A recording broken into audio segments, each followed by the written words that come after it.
It's been a fantastic one here so far, and I tell you, the MountForest Patriots hanging around and keeping things interesting against the number one seeded Barons. Welcome to the pregame show, brought to you by Westburn, Rexall, and Listowel, your source for electrical supplies. And you are listening to OHA Hockey, brought to you by PBJ Cleaning Depot Group.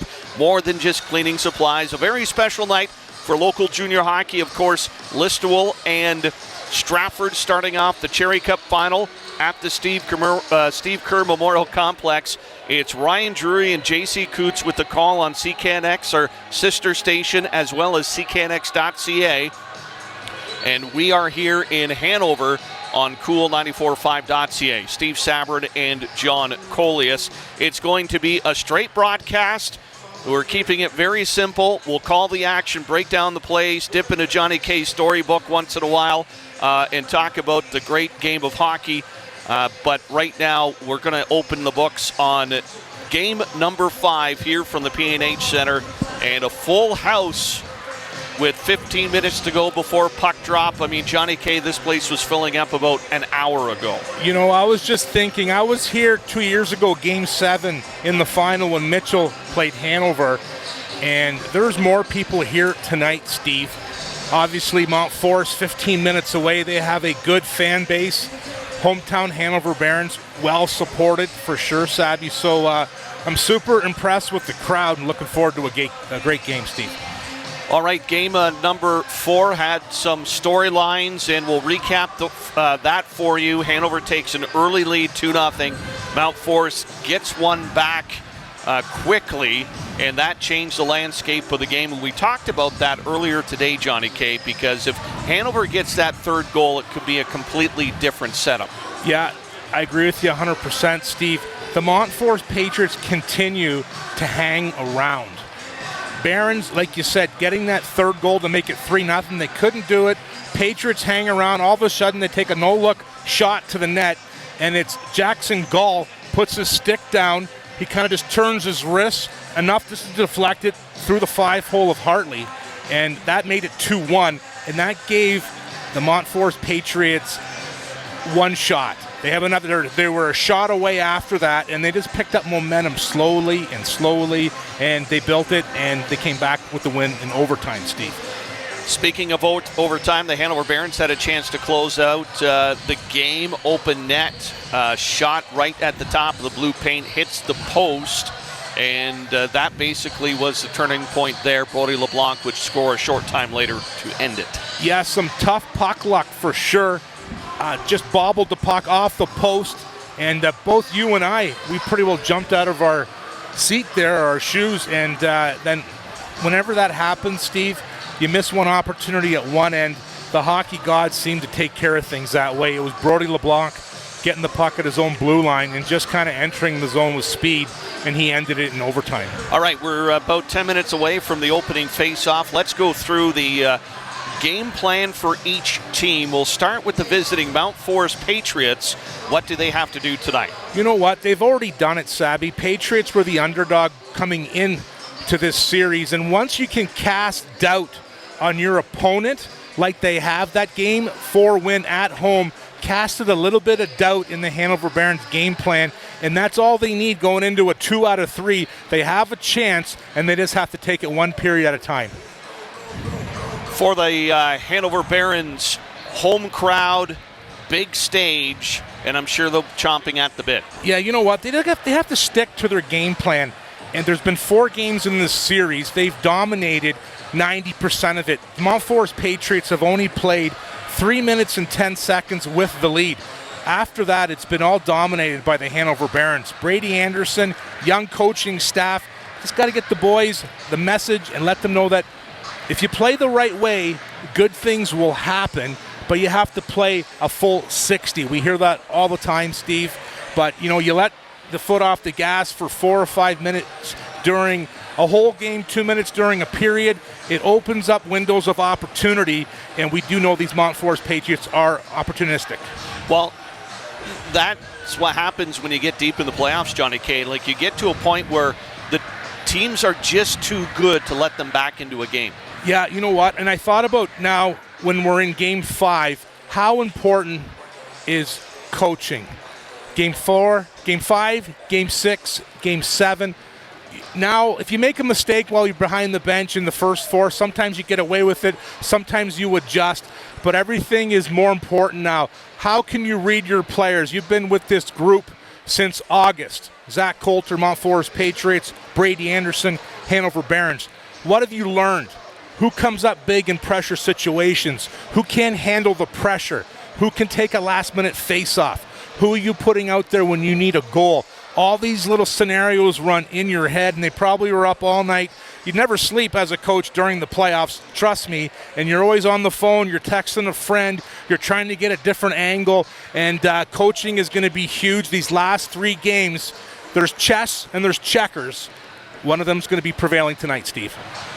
Steve Saber along with John Colias here from the P&H Center in Hanover, getting set for game number 5 of the PJHL Pollock Division Final, and this series tied at 2.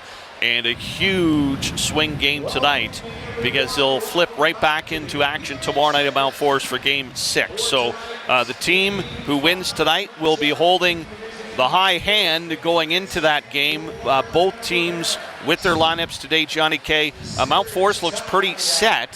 The Hanover Barons are missing one key piece, and number 26, Aaron Dukeshire. Yeah, 16-year-old Dukeshire, Hanover, Ontario native. I love his play. And boy, has he come off the charts as a junior hockey player for the Barons. Before the series started, I kind of had a question about Aaron Dukeshire. Could he compete in playoff hockey when the boys are big, they're crashing below the goal line, they're finishing checks? Boy, did he prove my doubt to be wrong, and he's played well, over 10 points. And unfortunately, last game took a check. He went down. He's not in the lineup tonight, and Brady Anderson's going to miss him. Brady Anderson has to find now who's going to step up from his lineup. Austin Farlow, number 25, had some great opportunity with ice time. The youngster, the rookie, stepping into a role after Dukeshire left the game. Yeah, I love Austin Farlow, Durham, Ontario. He's tenacious. He has a nose for the net. He works hard. He works hard for every inch out there. So he's going to be one player that Brady Anderson's going to lean on, play some more minutes, and get in the blue paint and make something happen. All right. Very excited here, and Johnny K, I haven't seen this place packed like this since last season in the playoffs, and this is phenomenal. They're still coming in and crowding in where they can. Standing room, almost standing room only here, and just filling up nicely. It's going to get loud, which is no other way. I'm going to sidestep a minute here. You made a stop in Stayner last night for game number 4 of the Carruthers Division Final, and Alliston came out on top, and you were presenting the winners with the official For Love of the Game hats, and congratulations to the Alliston Hornets. Yeah, what a game last night. Alliston Hornets put a complete 60 minutes, and that Carruthers Division, it is as advertised, Steve. Last 20 years, we always wonder what the Carruthers Division produces. They produce hard-hitting, quick-moving, pass-moving, just get in the blue paint, work hard. So whoever comes out of the Pollock Division, the MountForest Patriots, Hanover Barons, they better be ready, Steve. It's the pregame show brought to you by Westburn Rexall in Listowel, your source for electrical supplies. This is a special presentation of OHA Hockey brought to you by PBJ Cleaning Depot Group, more than just cleaning supplies, right here on cool945.ca. Again, we've got the 2 broadcasts going, Listowel Stratford on CKNX and CKNX.ca. The Cyclones and Warriors, game 1 of the Cherry Cup Final, and then we're here getting ready for game number 5. The officials coming out onto the ice, and the team's ready to jump out as well.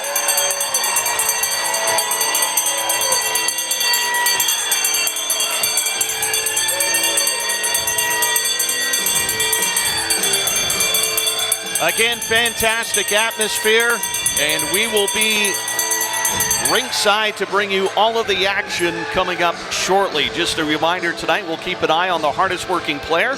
Brought to you by Listowel Honda. Listowel Honda, we're the all-new CR-V Hybrid in stock, ready to test drive.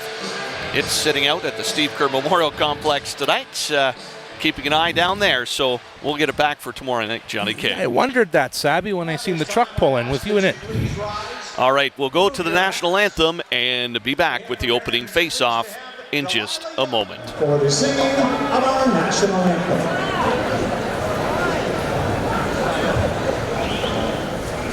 Oh, Canada, our home and native land, true patriot love in all of us command.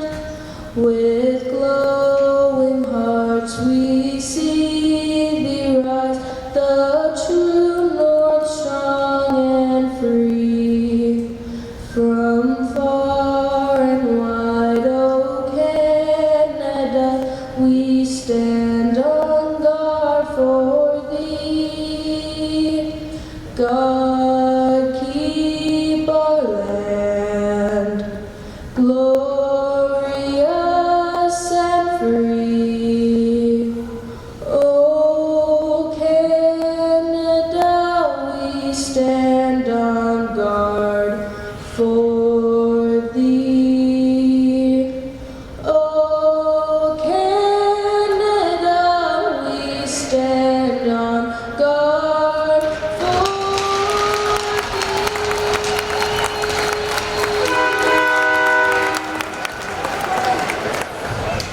Fantastic rendition of "Oh Canada," and we are ready to go here in game number 5. Pre-game jitters have to be over, Johnny K. They're going to dive right into it. They sure do, Sabby. Here's the thing.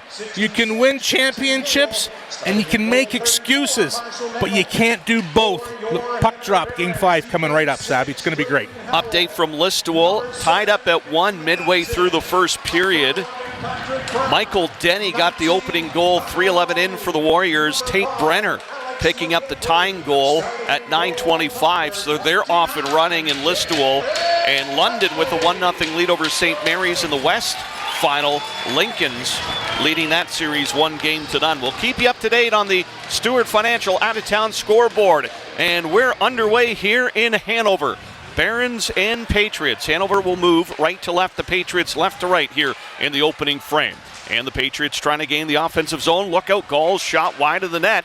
They're in behind the net with the puck. They'll kick it back to the near blue line, shot towards the slot. And Hugen trying to get one through. Look out from the far side. That missed the net. High in the air, and the MountForest pouncing into the zone right away. Off the opening draw. Puck along the near side. Hanover withstanding the charge, and now they'll get to move it up the ice. Here's McGilvery near left wing. Into the zone. Quick shot blocker save. Rebound pushed away with the big goaltender paddle. Puck in behind the MountForest net. Picked up by McGilvery. Hanover trying to change up their skaters. McGilvery fighting off the defenders. Puck kept in. Colhoun's shot hit an ankle. And the Patriots send it up the near side. 2 players at the side of the MountForest net. All tangled up. And the Patriots will come up with the play and send it through neutral territory. Number 12, Ryan Gates back into the lineup tonight. Giveaway in front. Shot. Big save by Hartley.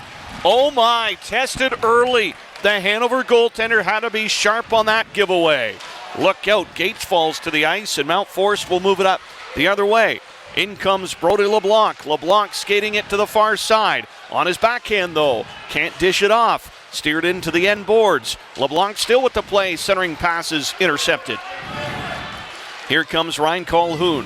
Up to the near wing, and they're offside as the play is blown down. Yeah, Brady Anderson, head coach for the Hanover Barons. Question, where is Brody LeBlanc?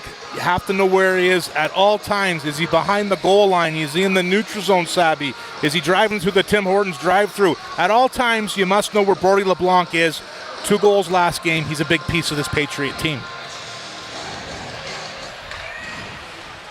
So I was saying Ryan Gates back in the lineup for Hanover tonight after missing game 4, number 12, and he'll be reunited with his line mates. Puck comes back to the center ice area. Knocked in by Duggan into the MountForest zone. Play comes in behind the net. Barons trying to cycle it through. Big hit in the corner. Another big crushing blow as both teams exchange body checks. And out come the Patriots. They send it into the offensive end. It's going to be McCone coming in. Played around to the near boards, though. And good hit on the near side. Hanover creates a turnover. Duggan's going to skate it out, and he'll fire it in the zone, and it is going to be icing against the Barons. Yeah. Hanover Barons are not passing up opportunities to finish checks, especially on 19, Brody LeBlanc. Face off deep in the Barons zone. It's going to be to the left of Derek Hartley. Near side, it's going to be Matthew Weiler, Hepworth, Ontario, taking the draw for the Patriots.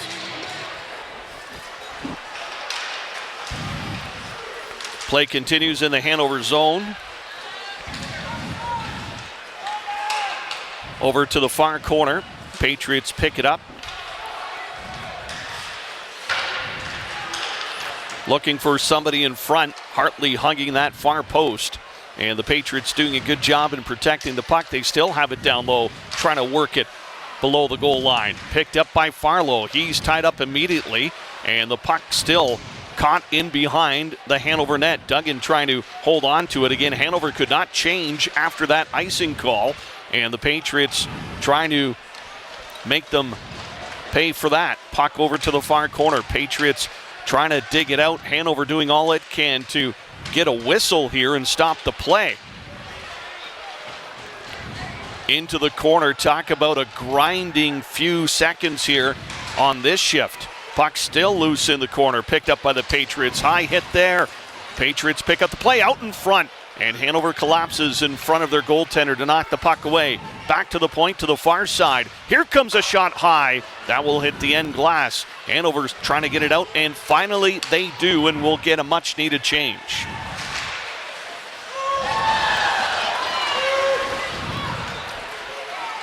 Play up the middle of the ice into the MountForest end. Patriots back to pick it up. Davidson chasing. Puck goes over to the far side, and the Patriots can't exit the zone. Kept in by the Barons, and Marshall Nichols will cover up the puck and stop the play there. Good pressure by the Patriots, Sabby, catching the Hanover Barons on a icing. They're out there for 2 minutes, and it was battling below the goal line. Matthew Weiler, Leach giving the Barons all they could handle. They have a face-off back in the Patriots zone. It's to the right of 20-year-old Marshall Nichols from Waterloo, Ontario, near side. Update from Listowel. Cyclones have taken a 2-1 lead over the Stratford Warriors, so those two teams clicking. Scoreless here in Hanover. McGilvery up the near side for the Barons. He'll try to drive it in. Offside will be the call against Hanover as the far winger stepped in a little too quickly. Just a reminder, tonight we'll be keeping an eye on our play of the game, brought to you by Dairy Queen and Listowel. For all your hot eats and cool treats, head to Dairy Queen, corner of 23 and 86 at the west end of Listowel.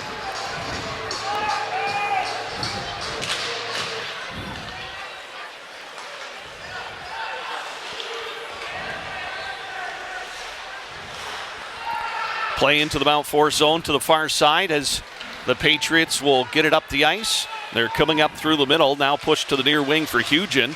He's got a man on him, lifted off the glass and back out over the blue line. Here comes McGilvery with speed. Two Patriots defensemen are back.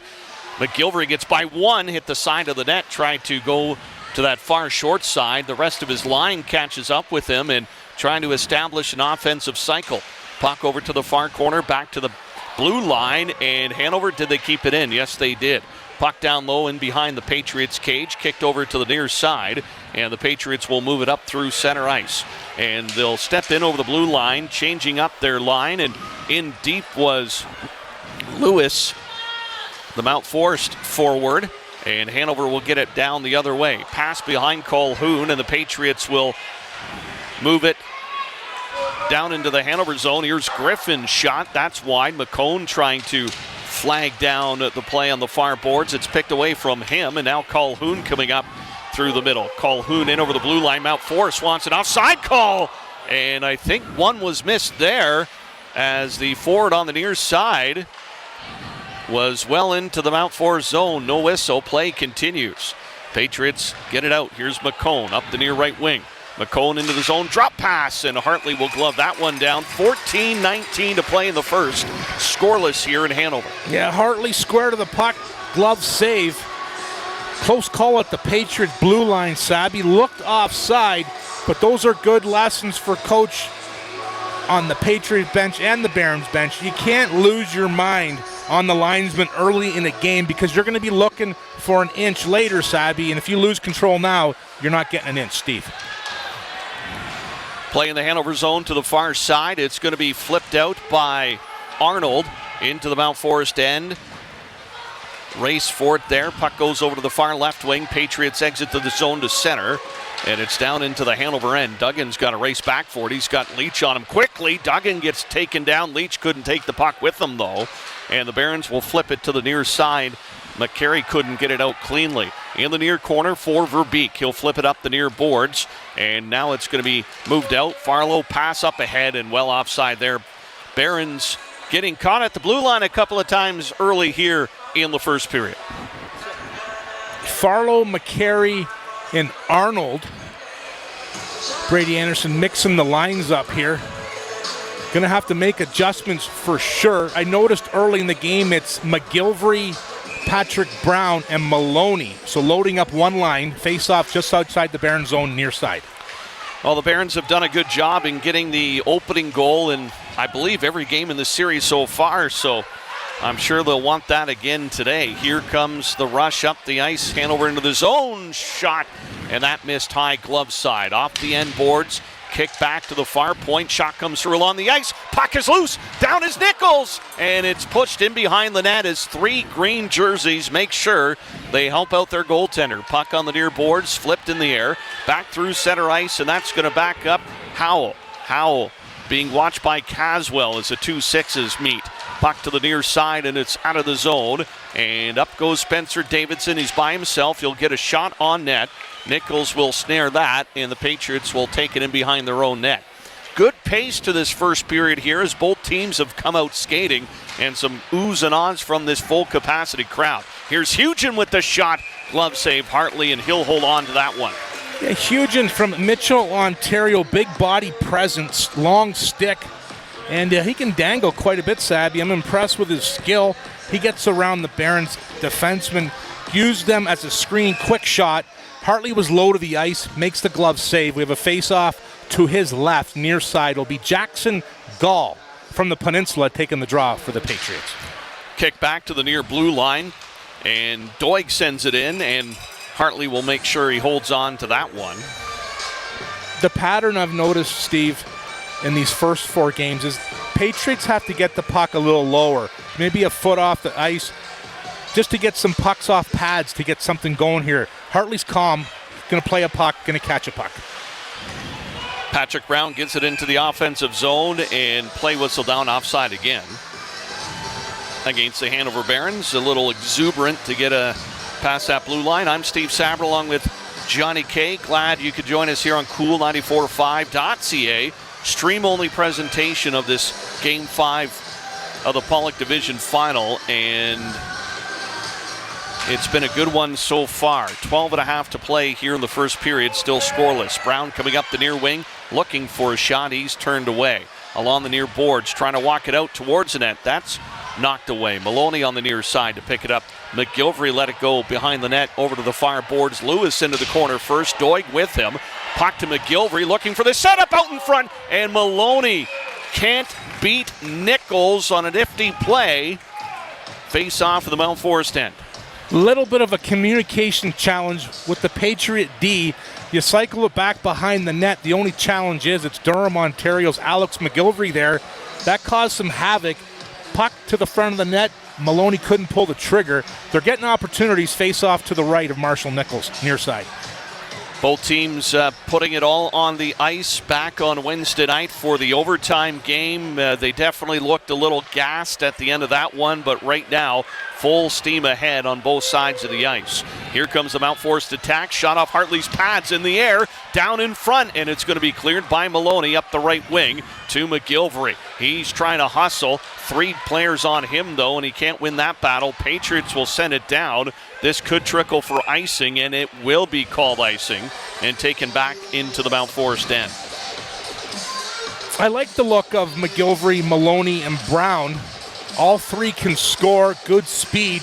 They just have to get their wits about them, cycle it down low, and someone's got to break free, get open for a quick shot on Nichols. Face off to the left of Nichols, far side. Ryan Calhoun, the captain for the Barons, taking the draw, Steve. They move it to the far boards. It's going to be LeBlanc clearing it to center. McCone trying to get up the ice, but it's picked off by the Hanover D. Near side for Angst. Up ahead to the near left wing. Into the MountForest end, chasing McKenzie all the way back. McKenzie will carry it out to the left side, and the MountForest Patriots will try to make the charge there. They're stopped shortly, and now they get it in, and here comes the pass. Back to the blue line, escapes the zone, and it's into the MountForest end quickly. Both teams, very good transition games. You don't want to make a mistake. And icing is waved off. Angst is going to have to play it here, and he will do so to the far side, flipped in the air in front of the penalty box. Leach able to drive it back into the Hanover end, but MountForest had to clear. Angst on the near side to hold on to it, takes a look, drops it across the ice, and the Patriots able to intercept the east-west pass. Patriots have it in their zone, looking for an outlet. Back to the point, shot off the shaft of a stick. Into the corner around the neck, and play's going to be whistled here on a penalty, and it's going to be a holding call. So our first Bostech mechanical power play going in favor of the Patriots. It's going to be number 14, Wyatt Cayley, to the box, and the Patriots with the man advantage. The Weiler line working the puck down low, moving their feet. And when you move your feet, Sabby, good things happen. Patriots on the Bostech mechanical power play. Face off to the right of Hartley, far side. So at 10:41 of the first period, the Patriots get a Bostech mechanical power play. Hanover driving it down the length of the ice. We are scoreless here in the first period, so will it be MountForest scoring for the first time in a game, for the first time in a series? Puck in the near side into the Hanover zone. They're offside, though. That's going to allow Hanover to clear it to center. So short start and offside against Stan. Too many offsides here in the early going, Johnny K. Couldn't agree with you more, Sabby. Too much nonchalant. Patriots come out on the power play. They're coming out, they're playing Sunday morning shinny with Johnny K. Barons on the PK. Got to be aggressive. Both teams have to wake up here in the first period at the P&H Center, Steve. Yeah, it was a good pace clicking until the penalty was called, and then both teams decided to take the 15-minute coffee break. Griffin having trouble on the near side, flips it into the Hanover zone. Hartley will hold on to it for his defenseman. McIsaac is pressured over to the far side. Howell with it, rips it around the near boards, and that's going to go back into the MountForest zone. Griffin back to pick it up. Griffin, number 18, had a big goal back in game number 4. Puck into the Hanover zone, intercepted. Davidson will slide it down the length of the ice. Just a minute left in the Bostech mechanical power play. No real good chances to talk about either on this one so far. Patriots starting from their own zone. In behind the net, they'll move it out. Griffin on the near right side to Leach. Leach up the near right wing into the offensive zone. That chases Duggan back to the blue line, kept in nicely. Puck back into the corner. Missed pass there, though, and Duggan has it. He'll just try to tie it up along the boards as a crowd will go in and try to move it. Will Lewis using that big stick to try to push it along. Referees letting them play. It's cut loose by MountForest. They'll kick it back to the far side. Griffin drops it to the far boards. LeBlanc is tied up, trying to work his way through and can't get it towards the net. It's dropped into the corner. Patriots there to pick it up first. 10 seconds left in the man advantage. Lewis in the corner trying to find an option. Calhoun will get it and shoot it out of the zone. That will do it for the Bostech mechanical power play, so Hanover withstands the charge. McKenzie at center ice to pick it up, and he'll flip it in on Hartley. He'll just drop it, and back to pick it up is his teammate. 8:30 to play here in the first period. No score. Barons and Patriots on the near wing. And the Hanover Barons trying to exit. Now they'll throw it across the ice, and they've got some space back to McGilvery near side. His shot towards the net, nowhere near the cage, and the Patriots will easily get it out. Then there's a turnover, and the Barons transition quickly. Maloney going to that. McGilvery with the low shot. Big toe save Nichols. He kicked out the right pad as McGilvery trying to get him moving left to right. McIsaac flips it up to the far side. Here's Brown. He'll fire it into the offensive zone. Out to play it is Nichols. He'll rim it around the glass, and that will get out of the zone. Patriots have it at center ice. Look out, here comes Gall. He's got a trailer, and that shot deflected out of play. Still no score from the P&H Center. Yeah, Jackson Gall jumps out of the bench right at the right time, gets the puck, has McIsaac turning the wrong way. McIsaac turning into the ice. He was going around him, goes around, quick shot, stick on puck, deflected out of play. 7:43 left here at the P&H Center. No score. Face off to the right of Derek Hartley, 18-year-old from Shallow Lake, Ontario. Face off when Patriots, they'll bang it high off the end glass. Comes over to the near side. Back in deep, Gall and Colhoun battle for it. It's the Patriots forward that wins out. Near side, Hugen looking around, can't cut towards the net. Patriots, Lewis drops it down low, give and go play back to the far side as McKenzie dropped in deep. Over to the far corner, MountForest doing a great job in cycling this puck. Comes over to the near side now, and the Barons are going to get some breathing room. Bounce pass, near wing, here comes the attack out in front. Nichols down, shot, and the net is off. Great play by number 18, Joey Stimac. He got Nichols down, but he couldn't get the shot off the stick. Yeah, the overage Joey Stimac from London, Ontario, gets the puck at his own blue line, skates right up the wall. Nice little play to beat the Patriot defenseman. Then a nice little move. Nichols sprawling. He's about almost to the goal line. Tries to elevate that puck. Couldn't get a good angle. We have another face-off in the Patriot zone. It's to the left of Nichols, far side.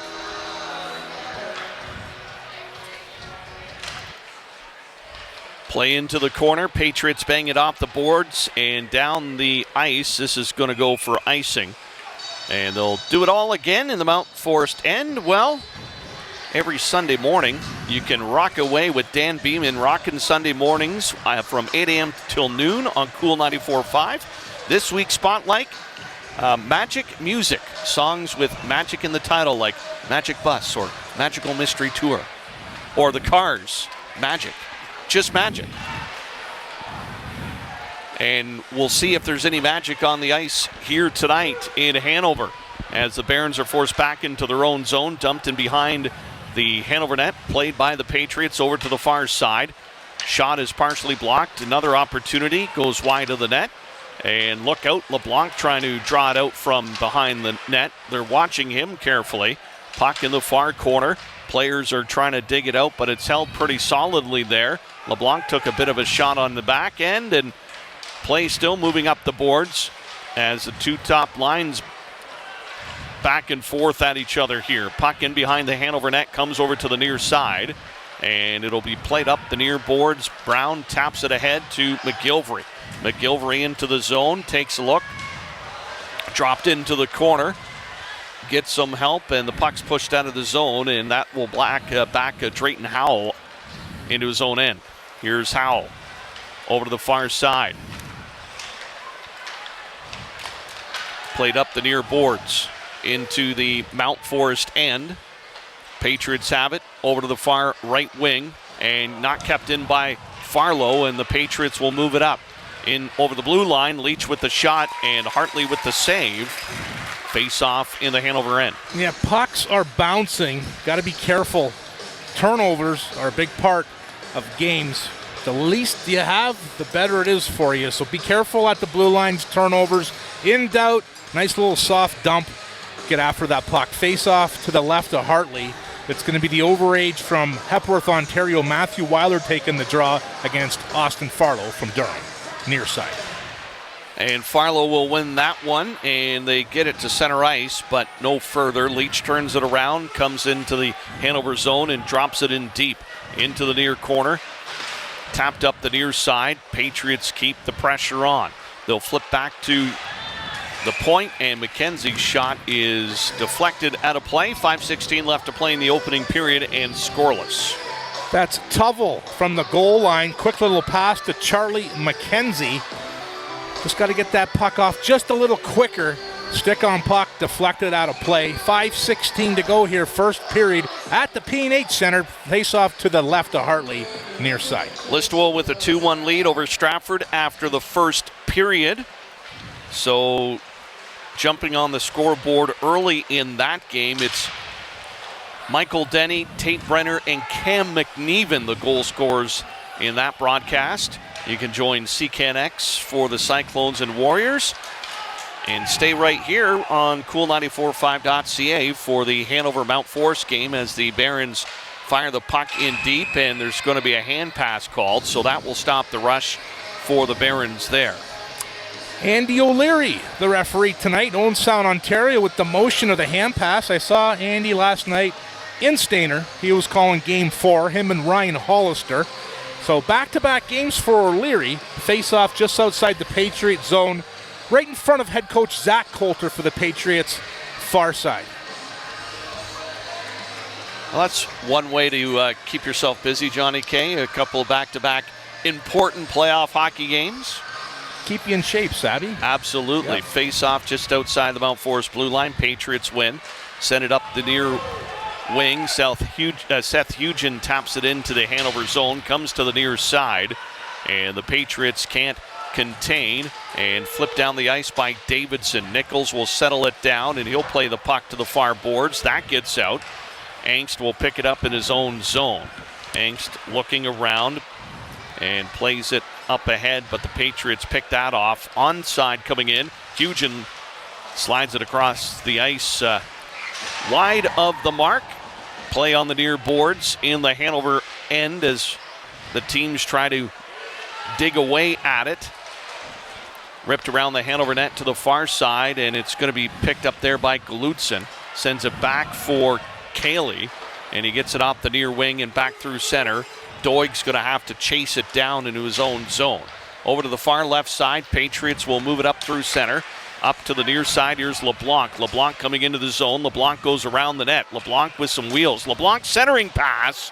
And the MountForest Patriot was tied up going to the front of the net. Maloney trying to tip it away from LeBlanc. He has it again.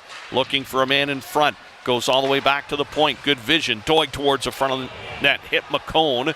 And the Barons are going to be able to clear. Here's McGilvery. Up ahead was Brown, but he didn't have a passing lane. McGilvery trying to dance through a crowd. He's checked off the puck. Comes over to the near side. Now back up to the far wall, and it's out over the blue line. To center ice. Picked up by the Barons. Here's Drayton Howell. Sends it up to Brown. Trying to get it to McGilvery. No go there. Gall with it. 3 minutes to play in the first period. Both teams looking for their first goal of the night. Patriots will dance it into the offensive zone.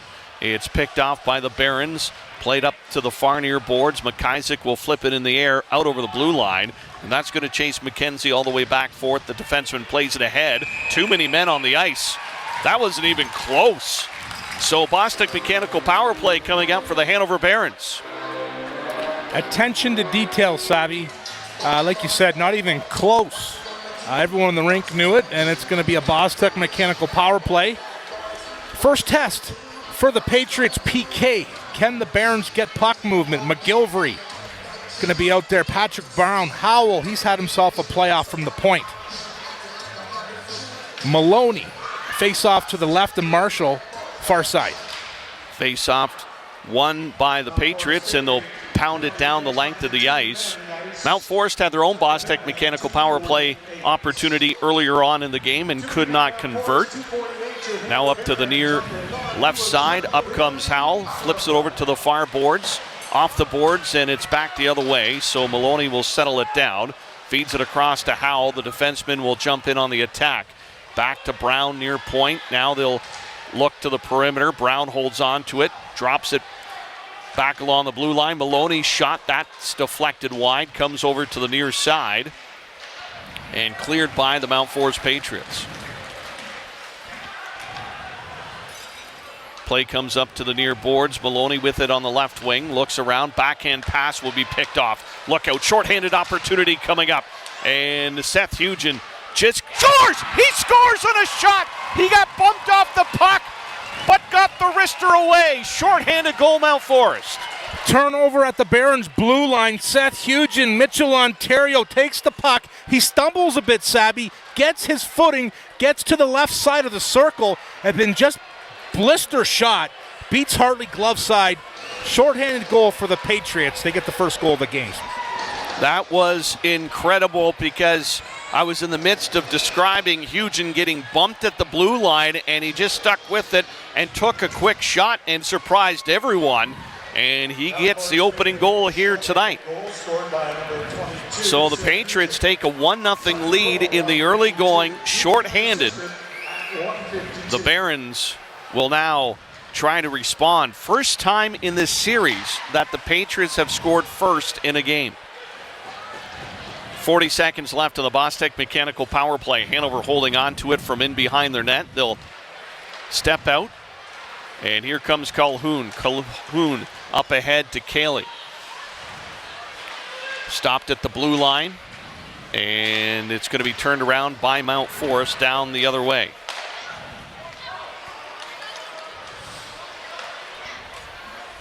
Time ticking off the clock here. Crowd getting anxious. Here's Calhoun, has it to the forehand, but he's pushed to the corner, couldn't get a shot away. Near side, McIsaac kept it in. Calhoun cross ice passes intercepted, and it's flipped down the ice by the Patriots, and that will do it. Power play over, and it's MountForest that gets the go-ahead goal.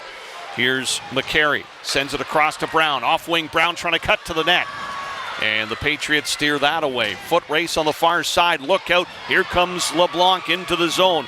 He takes a quick shot. That's high and wide. Oh boy, are the Patriots starting to pick up steam now. 25 seconds remaining in the period. Tipped into the Hanover zone. Steered up to the near wing. Here's Brown. Flips it ahead for McGilvery. Far side for Maloney, but that pass broken up, and the Patriots will get it out of the zone.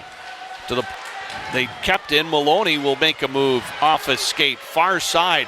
Fans want them to shoot. Nichols down. Big rebound. And the Patriots to the blue line, not out. And that does it for the opening period. And a little bit of a push there by the Hanover Barons, but it's a 1-0 lead, MountForest. Yeah, Patriots strike first, short-handed. I feel that the Barons are playing nervous, Sabby. It is tough for a bunch of young guys to be playing in front of a crowd this big. We talked about it before the game. The white of the ice, the white of the boards, that's all that matters. But I remember coaching back the Barons. We were in a game 6 at home. The place was just jammed, and we just couldn't get going. So Coach Brady Anderson has to find a way to get a sense of urgency, get the boys going, because so far I feel they're flat. 1-0 lead on the shorthanded goal thanks to Seth Hugen, and we will stay with you throughout this entire broadcast. Let's get to your out-of-town scoreboard, brought to you by Stewart Financial Services in William. Contact Jeff for objective advice regarding your savings, finances, and retirement needs. Let's go to the other big game tonight locally. Listowel with a 2-1 lead over Stratford after the first period of play in Game 1 of the Cherry Cup Final. It was Brenner and McNeven scoring for Listowel in the first 20 minutes. And you can catch that game on CKNX AM 920 and CKNX.ca, our sister station. Ryan Drury and J.C. Coots with the call.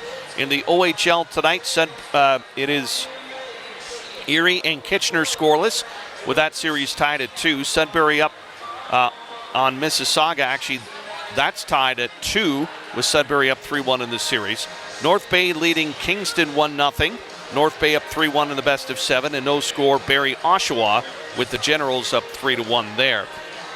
Elsewhere in the GOJHL this evening, London leads St. Mary's 1-0. Lincoln's up 1-0 in the best of 7 Western final. And in the PJHL, this is the only game on the ice tonight. From Hanover, Alliston defeated Stainer last night 5-1 to win the series in 4 straight. Woodstock, New Hamburg tomorrow night, along with Mount Bridges at Thamesford and Lakeshore at Essex. So those games are on the ice.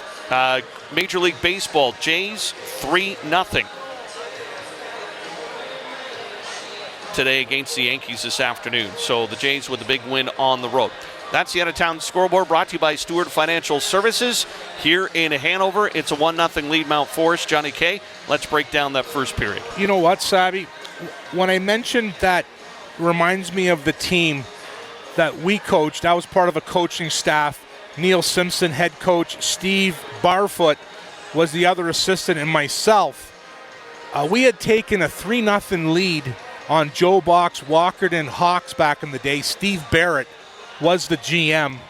And 3-0 lead. I remember Game 6 at home, and it wasn't at the Hanover Coliseum or the P&H Center. That year it was in Durham, Ontario because of the rebuild.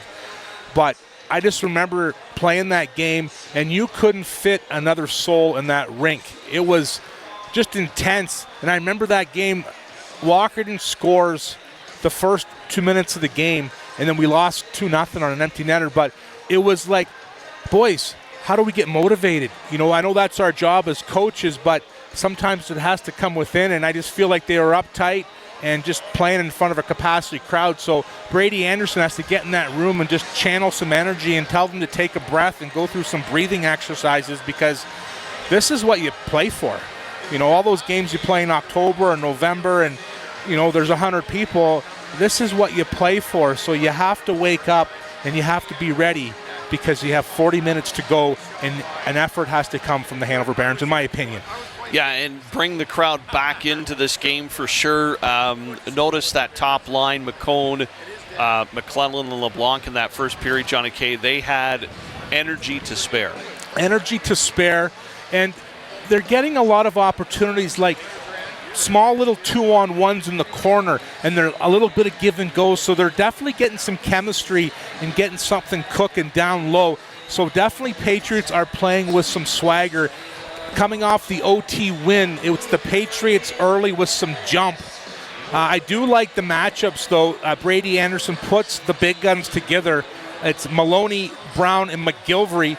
They have chemistry. It might take them another couple shifts just to get it going, because the one-touch passing, you got 3 skilled guys out there, so that has to get going. For me, Barons captain Ryan Calhoun, he goes, they go, and he's a big part of this this team, and he's having a great playoff. And you know, you get the 2 top lines to kind of cross themselves out. Then it's going to be Calhoun against Seth Hugin's line. So after that, you know, are you going to get contributions from your bottom 6? Are your 4th lines going to chip one in? That would be huge. Your 3rd line. So all these little chess matches here going to play a big part. And we mentioned coaching at the start of the game. Gets tight. Got to make good decisions. Got to know who's going. I noticed, too, in that period, let's take Seth Hugin's shorthanded goal. Steps in on the blue line, takes a bit of a hit, stays on his feet. Can't really do anything to drive the net, so he just takes a shot.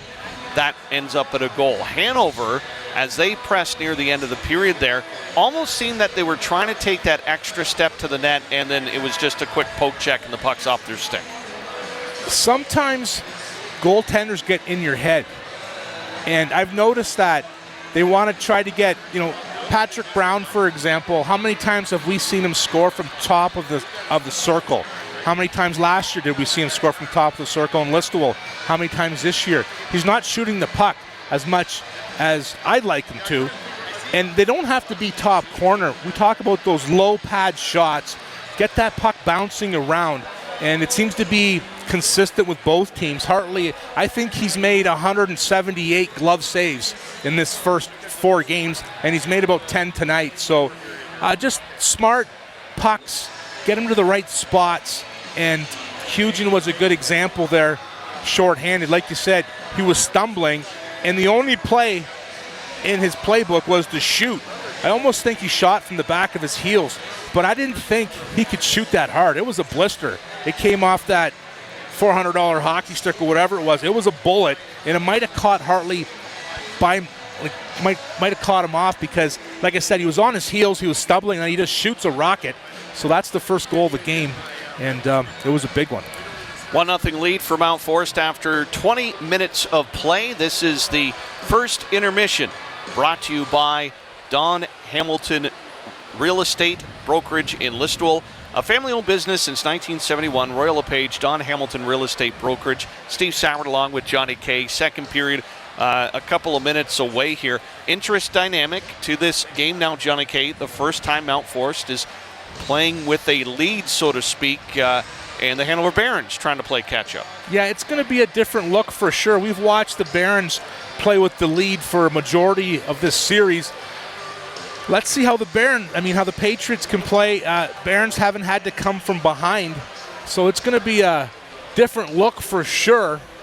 And it's all about puck management, making good decisions, and just trying to get the hometown crowd into it. I'm sure the listeners at home could hear the bells and the cheering, and Barons score 1 goal, and this place will erupt.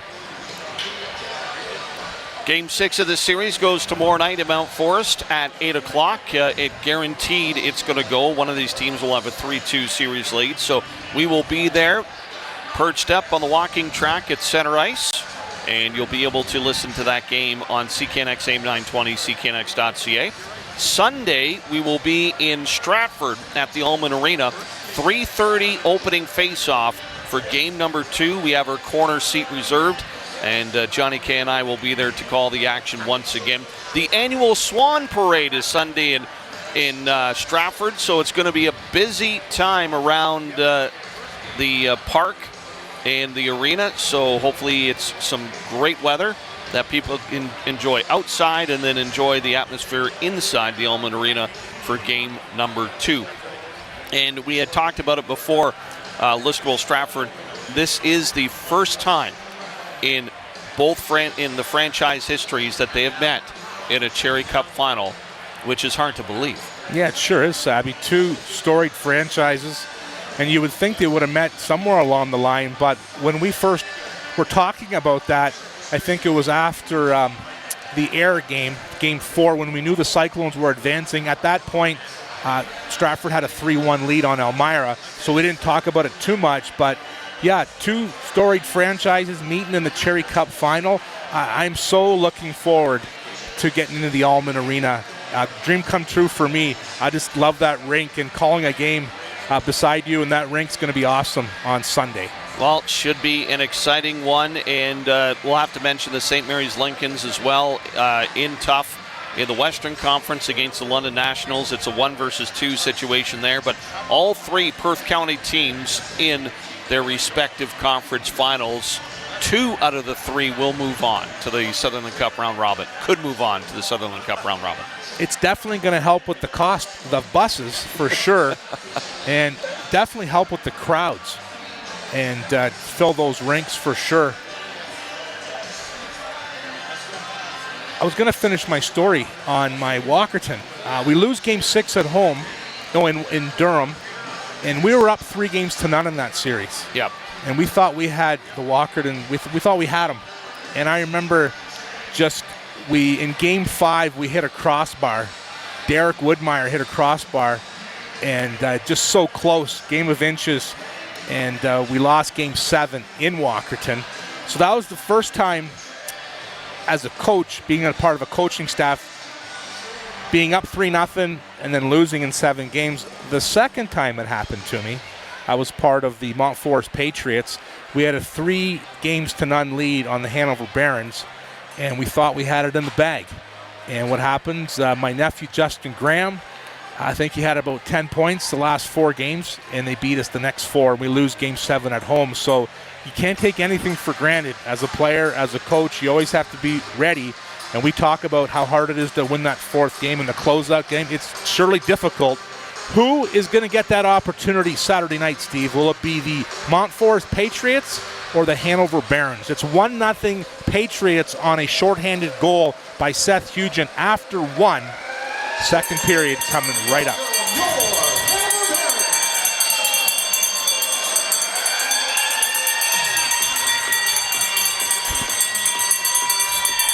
Again, if you're just joining us, welcome to this special presentation of OHA Hockey, brought to you by PBJ Cleaning Depot Group. More than just cleaning supplies. The stream-only presentation on cool945.ca.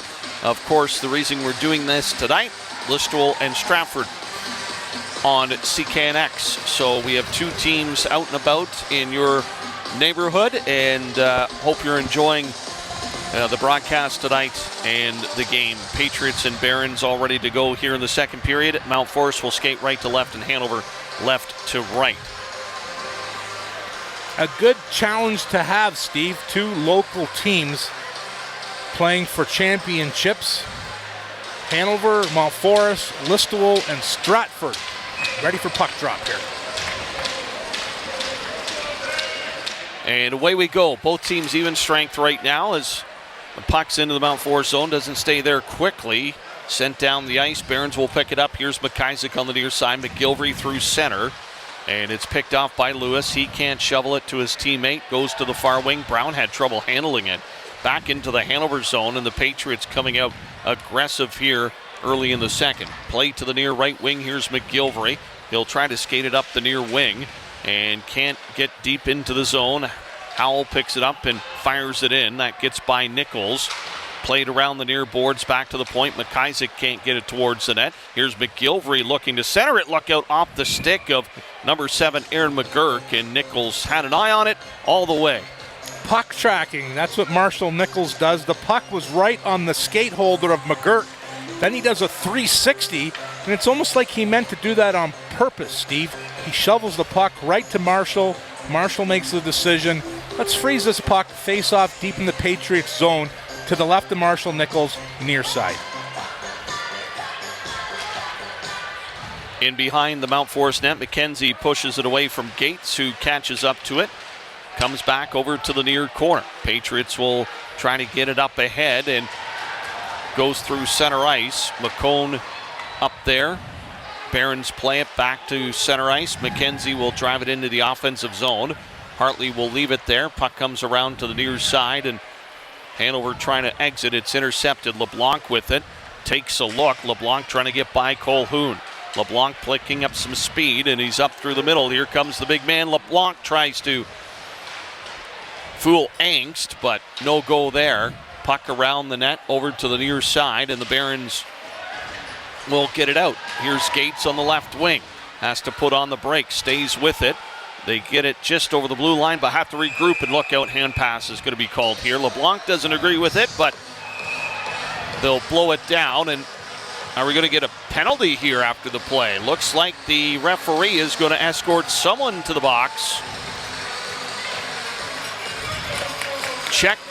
Cross-checking will be the call against number 9, McClellan, as Angst fell to the ice in his own zone. We saw that the other night, JK. There was a spearing call after the whistle. This is a cross-checking one for 2 minutes, but it gives Hanover the man advantage. Yeah, undisciplined penalty for the Patriots. Barons on the Bostech mechanical power play.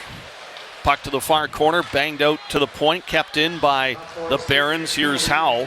Pass to the middle, and fanning on that one-timer was Maloney, and it's sent down the length of the ice.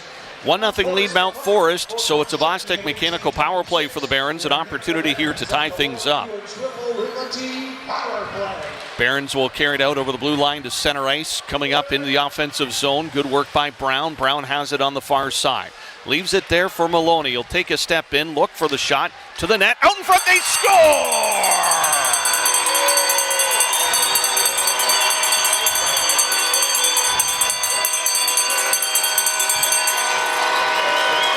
Ryan Gates with a wave to the family here in Hanover, and the Barons have tied it up at 1.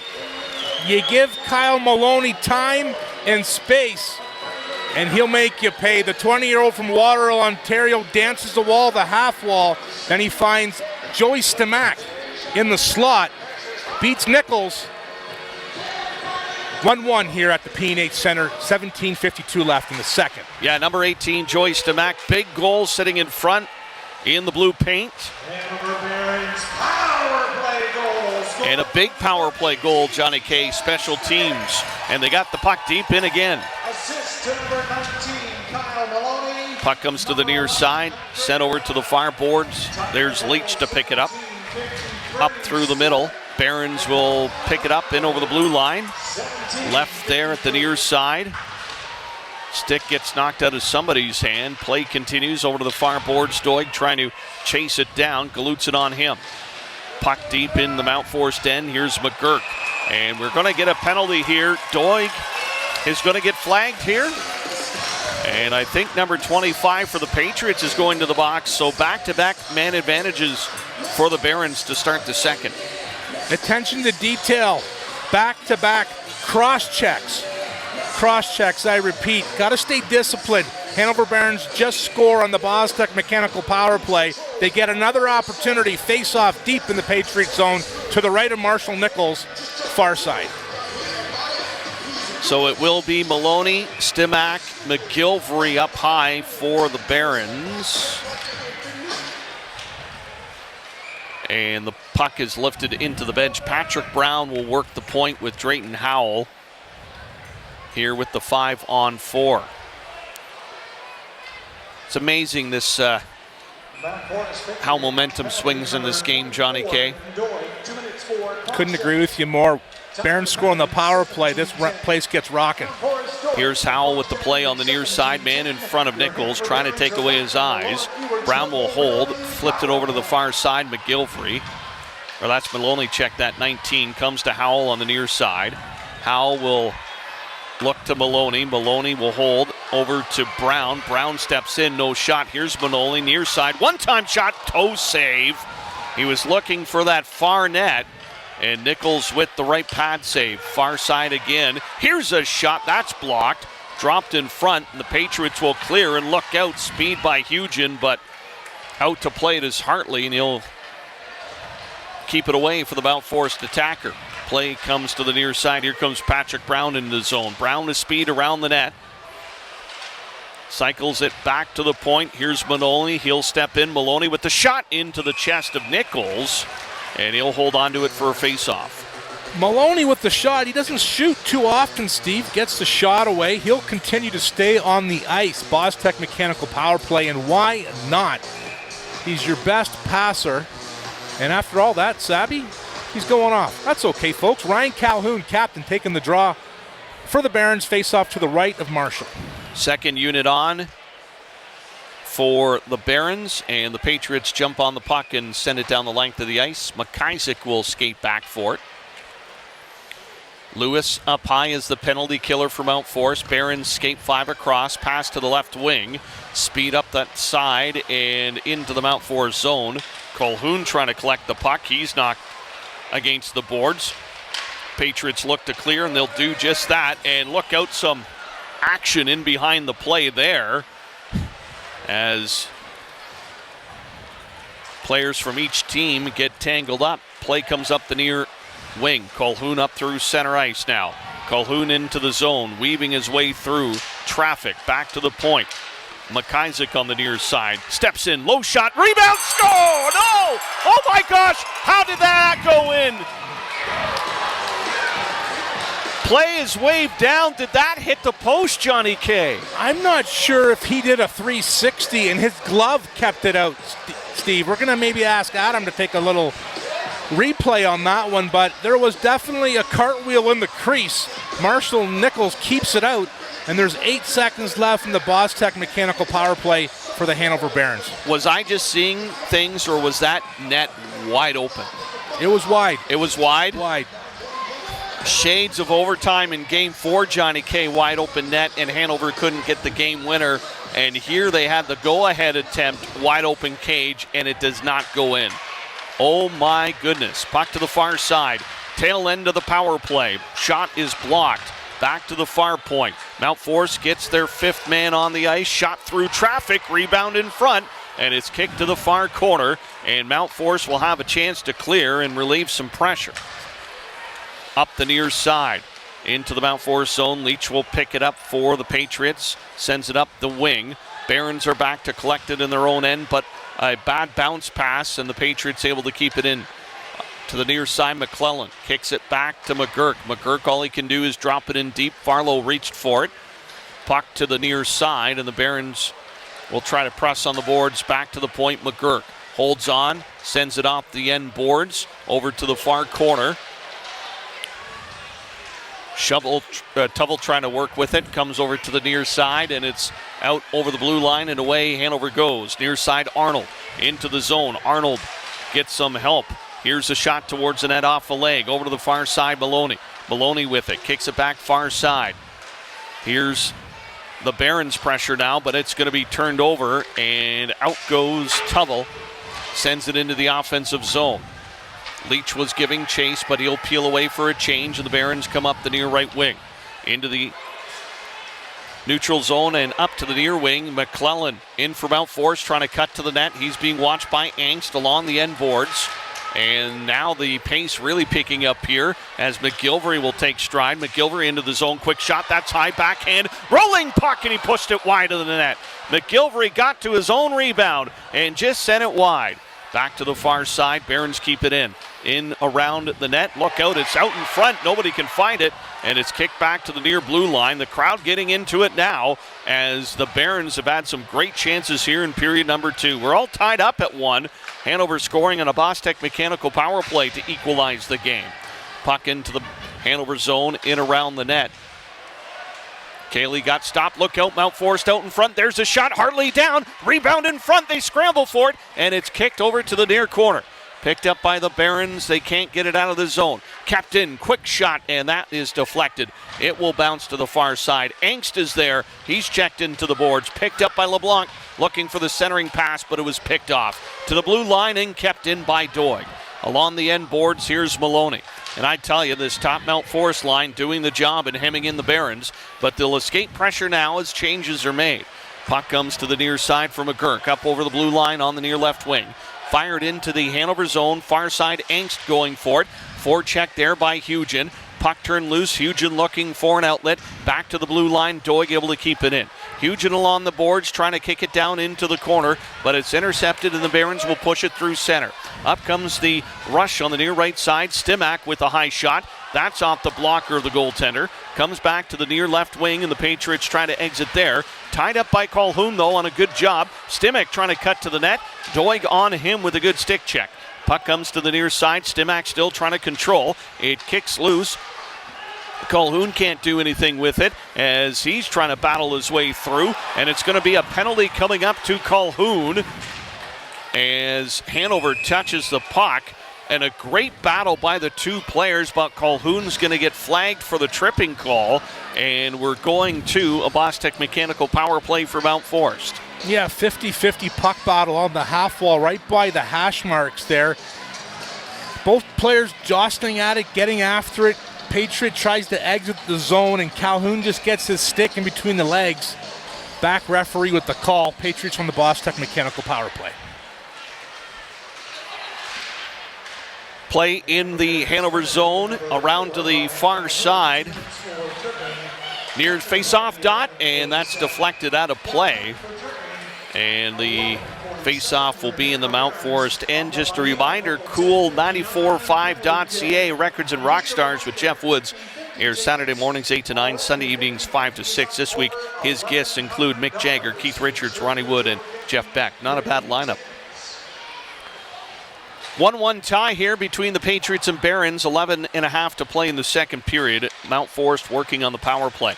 They have possession of the puck in the offensive zone, near side, back to the blue line, fed over to the near wing. LeBlanc's shot was partially blocked, and it's going to be cleared down the ice, courtesy of Colin McIsaac. Picked up by the Patriots. LeBlanc has it, fires it to the far right wing, speed into the offensive end for the Patriots. McClellan in deep, kicks it back to the far point. Over to the near side. LeBlanc settling it down. Looking around, takes a step through. Quick shot, short side. That's off the end boards.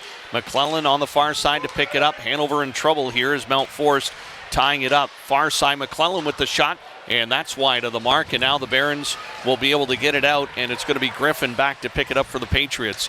Davidson trying to wave his stick around to intercept a pass, but it's cleared up the near side, and LeBlanc into the offensive zone. Squeezes through a check, trying to get to the puck along the end boards. Big frame holds firm. Puck along the end boards still. Both teams digging at it. Griffin pinching in. Oh, big hit on the Hanover player. Puck pops loose out of the zone, and McClellan was covering. Griffin certainly stepped into his man, and now collision in the neutral zone. LeBlanc into the offensive end. 30 seconds to work on the power play. LeBlanc can't maintain possession, and it's fired down the length of the ice. Long shift for big number 19. He's still out there. Ripped around the boards to the near side. LeBlanc's pass picked off by Maloney, and the Barons are into the zone shorthanded. Kick back. Here's a windup, a blast, and that's just glove wide. And the last few seconds of the MountForest power play will be spent in their own zone. Barons penalty over. They're back to full strength. 9:40 to play here in the second period. Tied at 1. Here's Maloney with the steal. Takes a shot, block shot by Griffin. Puck comes to the near side. Kept in at the point by Duggan. Far side now. Shot comes in low and hard. It's in the air and knocked off by a hand. And that's going to be a hand pass against Hanover. And MountForest getting tied up in their end a little bit here. Yeah, Brody LeBlanc on the tail end of about a 3-minute shift. Got caught down low. It was Kyle Maloney getting on the ice fresh. Opportunities for the Barons. Can't beat Marshall Nichols. 9:28 left here at a PJHL center that is just full of joy, Sabby. Full house here. Face off right in front of Brady Anderson.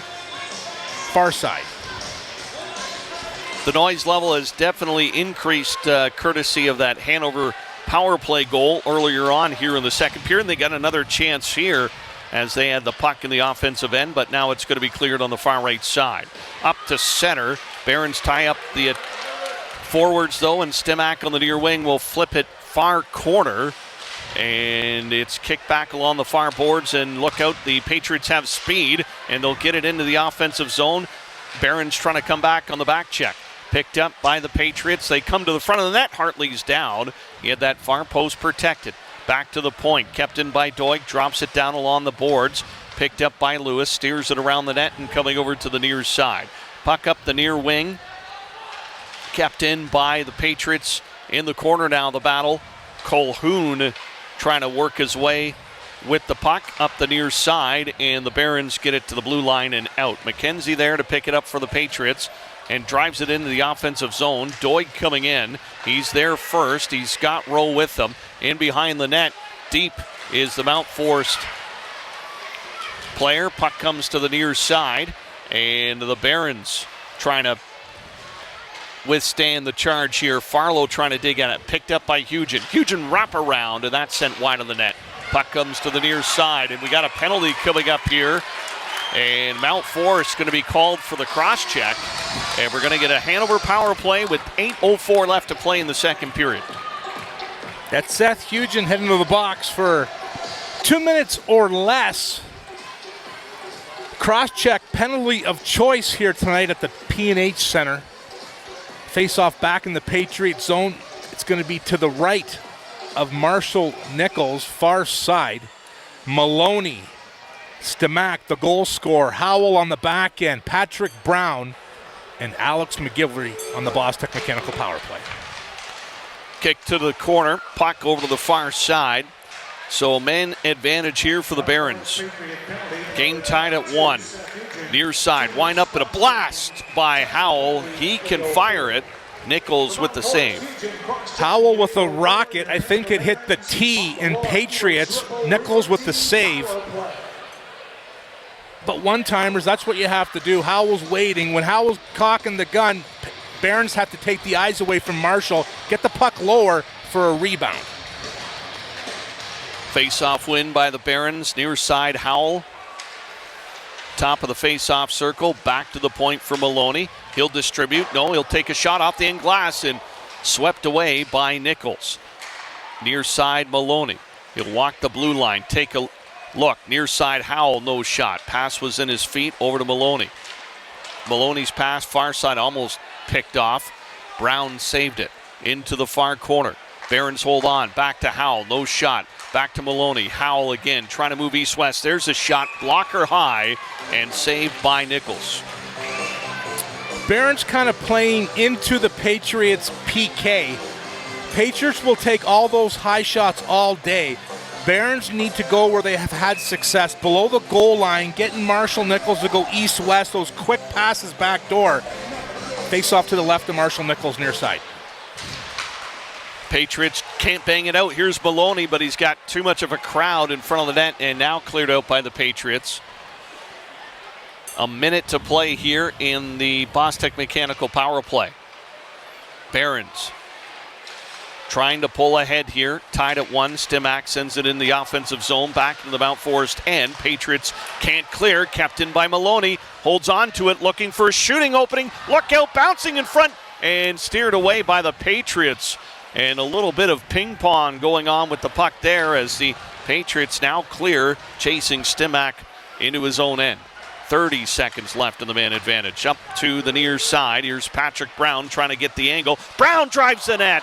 and Arnold was on the far side but couldn't get to the rebound. Cleared to the near boards.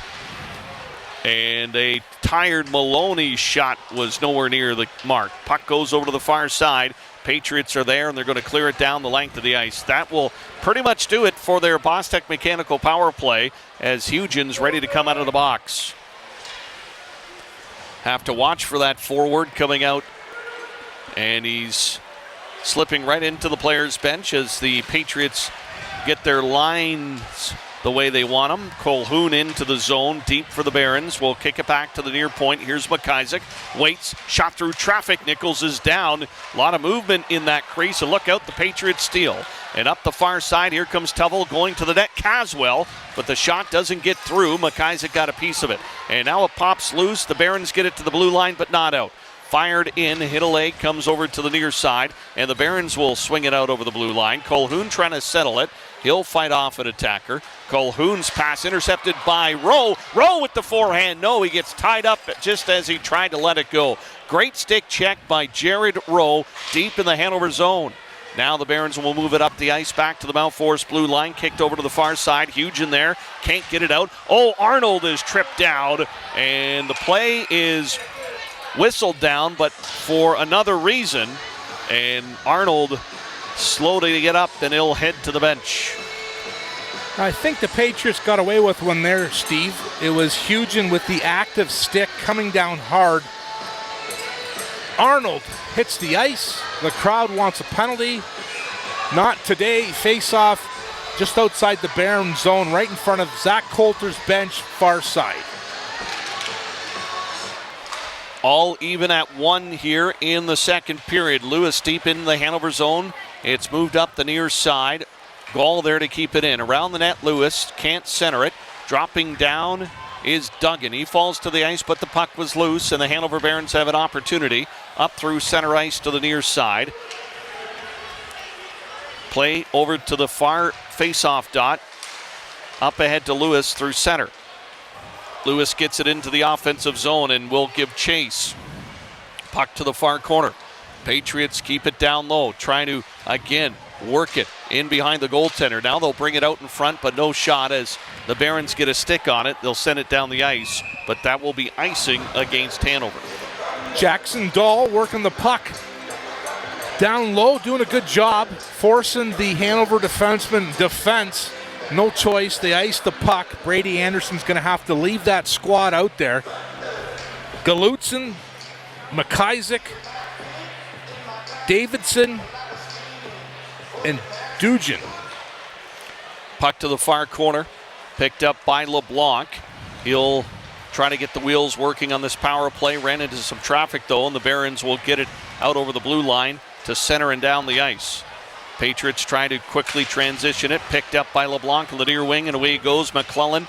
Trying to go to the net. LeBlanc trying to cut through. Bouncing puck. He swatted at it. Along the end boards, it gets by McClellan and comes over to the near side. Barons trying to lift it out on the near wing. And now they'll go across the ice, and it's going to be Glutz into center. They'll take a look and dump it into the open corner. Up come the Patriots on the rush. Barons turn that around in the neutral zone. McGilvery couldn't get in there. Brown had to get back onside. They're onside now. Maloney coming deep into the zone. He gets hit in the corner by two green jerseys. Back to the blue line as Angst sends it in deep. That'll chase Lytle back as the Patriots defender throws it down the ice. Angst has to go all the way back for it. Angst has it coming up the near side. McGilvery takes a look on the near right wing. He'll dump it into far open corner territory. Brown trying to get there. Nichols just swats it away, and it's cleared over to the far side. Patriots try to hold on to it, and it'll be skated out by Doig on the near left wing. Doig will hit center ice and fire it into the offensive zone. Hartley out of the net to play the puck. Angst will pick it up near wing now. Barons get it to center, but not a whole lot further as McGilvery's taken into the boards, and here comes McGurk. The defenseman coming in. McGurk drop pass, quick shot wide of the cage. Ricochets over to the near blue line, and McKenzie there to keep it in for the Patriots. In behind the net. Now over to the far side. Patriots along the end boards once again in a puck battle. Comes out in front, picked up by the Barons. They had men in front of the net making sure everything was safe, and they were able to get it to center. But that's as far as they get on that rush, and Leach will race in for it. Back is Angst. 2:15 to play here in the second period, and it is tied at 1. Game number 5 of this PJHL Pollock Division Final. Puck comes to the near side, up to the blue line, and it's going to be moved out by Hanover. Nice pass over to the far wing, and the Barons will get it deep in the offensive zone there. Around the net, over to the near corner. Barons were changing, so that allowed MountForest to pick up the puck. McKenzie to the blue line and gets some help from Tubble, who gets it into the Hanover zone. Over to the far side, Barons controlling their own end. Here's McIsaac up the middle, and nice stab by Colhoun to stop it from going for icing. But the play's reversed back to the Hanover blue line. Looking for an opening here. Both teams trying to crack an egg as Gall gets it into the offensive end. Howell along the end boards, near side. Both teams looking for the puck up over the blue line, and the Patriots have to get back on side. They do, but Hanover controls. Down to a minute 15, near side Stimac looking around, flips it high in the air, down into the far corner, around the net to the near side. Barons get to it first, trying to get it out from the side boards, back to the point. Duggan does not shoot, takes a nice little step. Now he'll get one away. Big blocker save, and nice job on the far side by Weiler to tie up his man. Barons contained though. Last minute of play, Duggan shot block, gets it back, another shot. That's blocked, never reached the net, and now it's cleared down the ice, but it won't have enough legs for icing, and it's going to be played by Hartley. Up the near side, the Barons get it to the blue line, but the Patriots intercept that. So good hold by the Patriots in the defensive zone after a rush. Here's LeBlanc trying to fight off a check. Puck is left in the corner. And we're going to get a penalty here, and I think it's going to go against Hanover. Slashing is going to be the call. And with 25.9 seconds left in the period, it's going to be a Bostek mechanical power play for the Patriots. Yeah, Brody LeBlanc gets to the far blue line, enters the zone. He kind of got behind the defense of the Barons, gets his feet moving. You kind of panic if you're a defender, a slash, and a Bostek mechanical power play awarded to the MountForest Patriots. Face-off's going to be deep in the Baron zone to the left to Derek Hartley, far side. So a couple things you try not to do near the end of the period. Number one, get scored on. Number two, take a penalty. Look out in front, down is Hartley, big rebound. And it's going to be cleared by Hanover. Patriots with a chance there off the draw. Puck through the middle of the ice, picked up by the Patriots. Far side, they're in the Hanover zone. There's a quick shot, glove save by Hartley with just 7.6 seconds on the clock. Yeah, it was the quick shot by Matt McClellan. I'm thinking the thought process there is, let's get it up. Hartley will stop it. We have 7.6 seconds left. Maybe we can draw something up here, get a quick win to the defenseman. Pass, shot. Let's see how it goes down. Face off to the far side in the Hanover zone. There's the quick win. There's the shot that's high by Griffin off the glass side of the net. And it's going to be stopped by Hartley. So they got the setup, Johnny K, but again, too high of a shot. Got to keep it down low. Yeah, that was a cannonball about 2 feet over the net. Almost hit Hartley directly in the face mask. 1.5 to go. That should do it.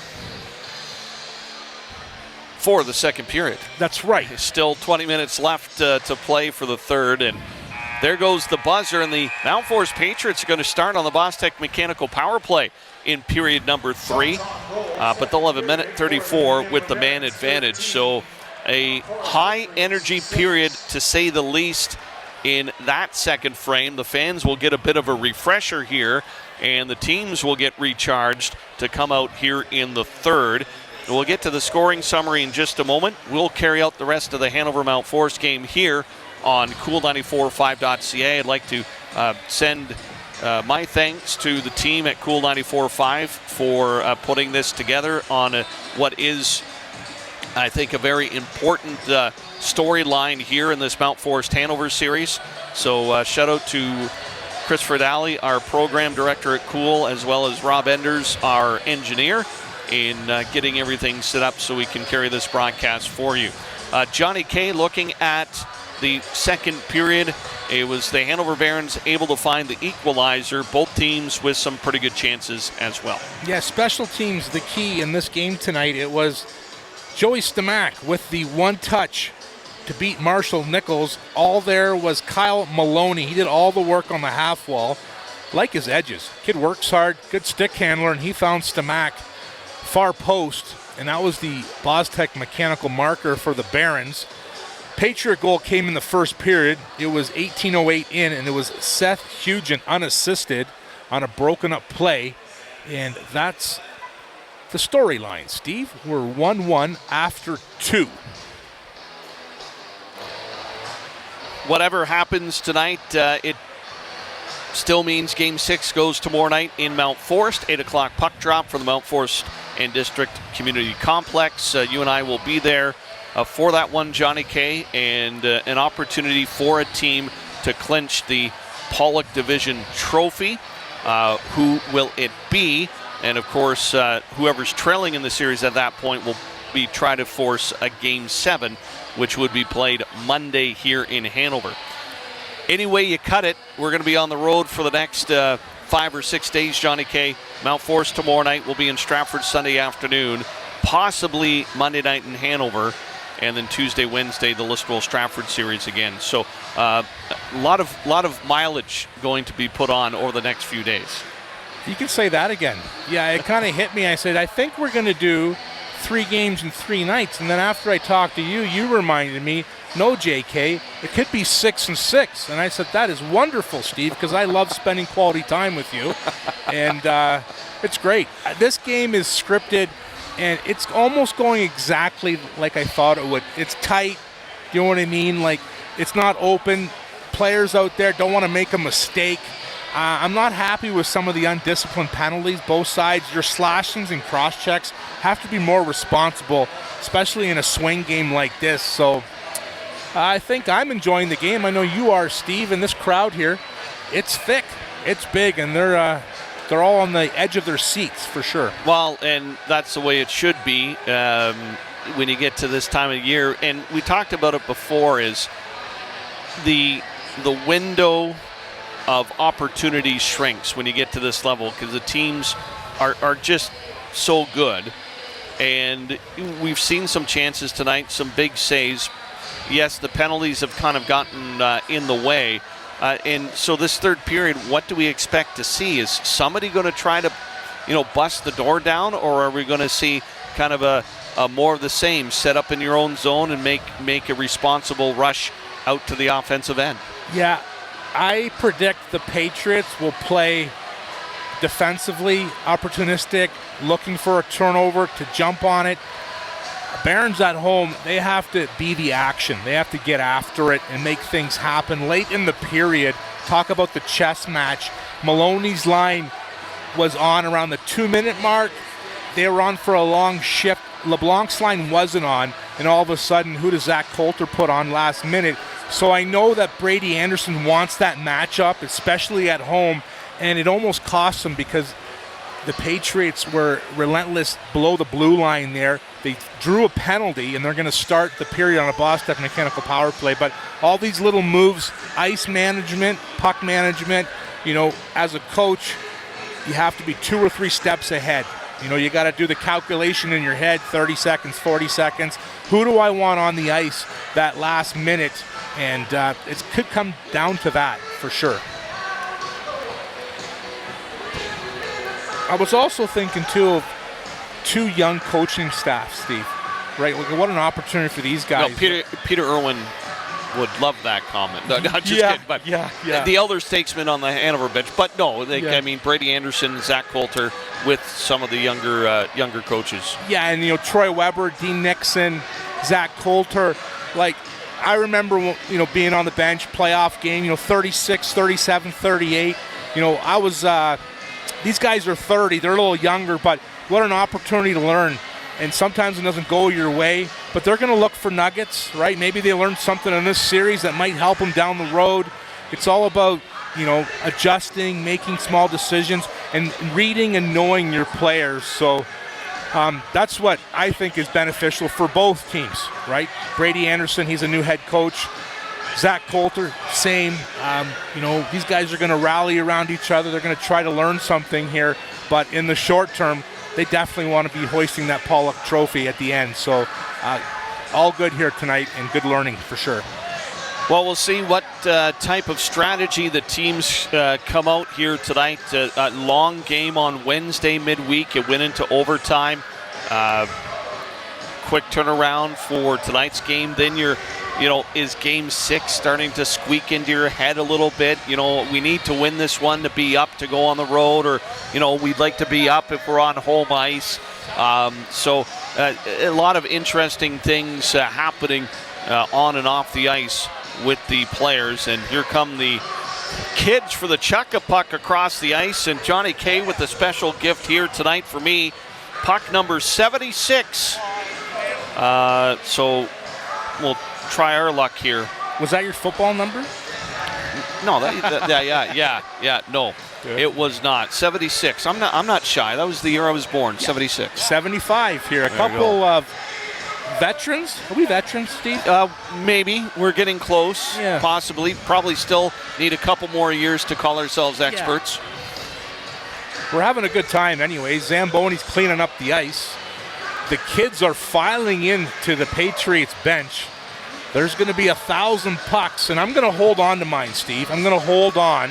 I'm going to be opportunistic, and I'm going to just put her right in the middle of the B there. Are you going to try to maybe curl one in there and just, glance off the guard and get closer to that center dot? I'm going to go with the out turn, and I'm just going to try to – I think the key is to land it below the circle.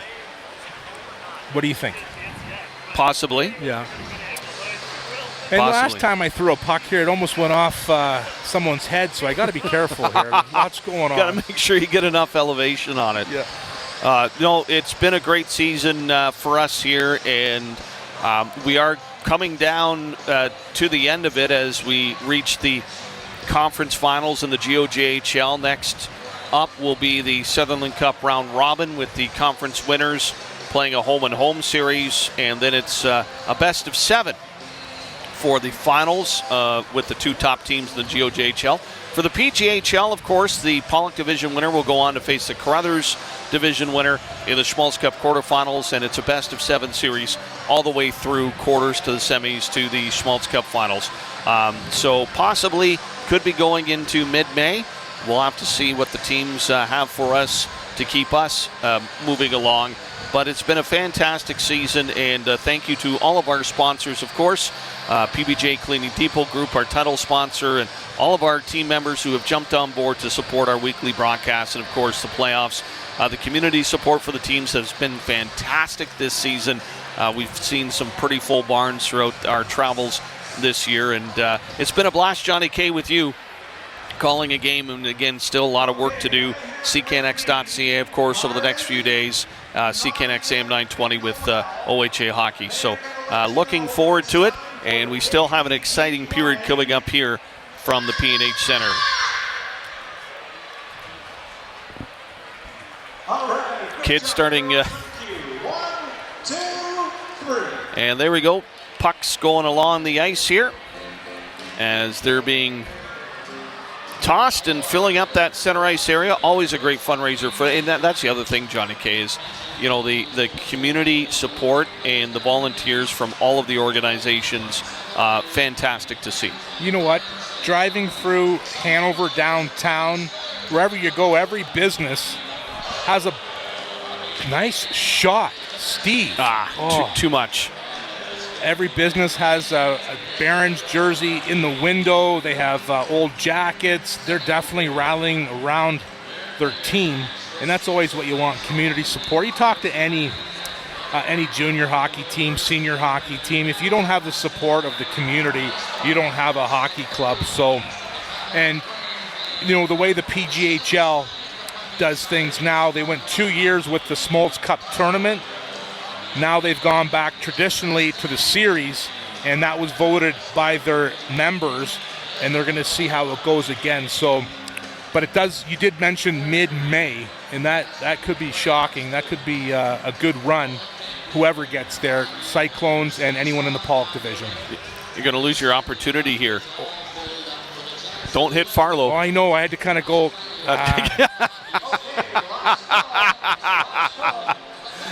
You can talk to Austin after the game. Tell him you blocked his shot. I put it off the back, like the back wall there. Yep. Yeah, that I was hoping to kind of bump it back there. Well, no chuck-a-puck win for us, but that's okay. 1-1 tie with a third period coming up around the bend. Barons and Patriots here in Game 5 of the PJHL Pollock Division Final in front of a full house here at the P&H Center. It's been a fantastic evening for sure. As Stompin' Tom plays over the speakers, and hopefully some exciting opportunities here in the third period for both teams. Johnny K, when you look at coming into the third period, I like your be quick but don't rush, or don't hurry, but you have to be quick. And I think some of the plays in the offensive ends, specifically on the Hanover power play, they set it up for the one-timer on the near wing for Howell, and it to me, just he had his stick cocked just half a second too long. Just got to get that pass over just that little quicker. Yeah, get it away. And when you are a forward in front of Nichols, get in front of him. I know we all like to tip a puck or, make it hard on the goaltender, but I feel like it's harder if all the goaltender can see is your numbers. And it's all about taking eyes away. Marshall Nichols, 20-year-old from Waterloo, Ontario, having himself a season and having himself a playoff here. Makes a lot of saves. So we'll have to go back and look at the tape on that save, Steve. When he did a 360 in the crease, I'm not exactly sure how that didn't go in. But the bells are ringing. Both teams are back on the ice. Referee was on the doorstep for that call and waved it off immediately. Just a reminder, Cool Mornings with Phil Main, weekday mornings 5:30 to 10. You can always get in touch with him through the Palmerston Home Hardware studio line, 1-877-945-2855. Phil Main, weekdays on Cool 94.5. We are just about ready to go here for the third period.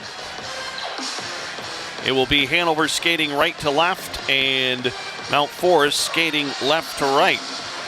And while we have a moment, let's do one more check of the GOJHL. Listowel Cyclones still leading 2-1 in the third, 8:23 to play. So the Cyclones holding on by a goal. We're underway here, third period action from the P&H Center. Patriots have control of the play, moving left to right. Barons right to left here in this last 20 minutes. A minute 20 to go on the Bostech Mechanical power play for MountForest.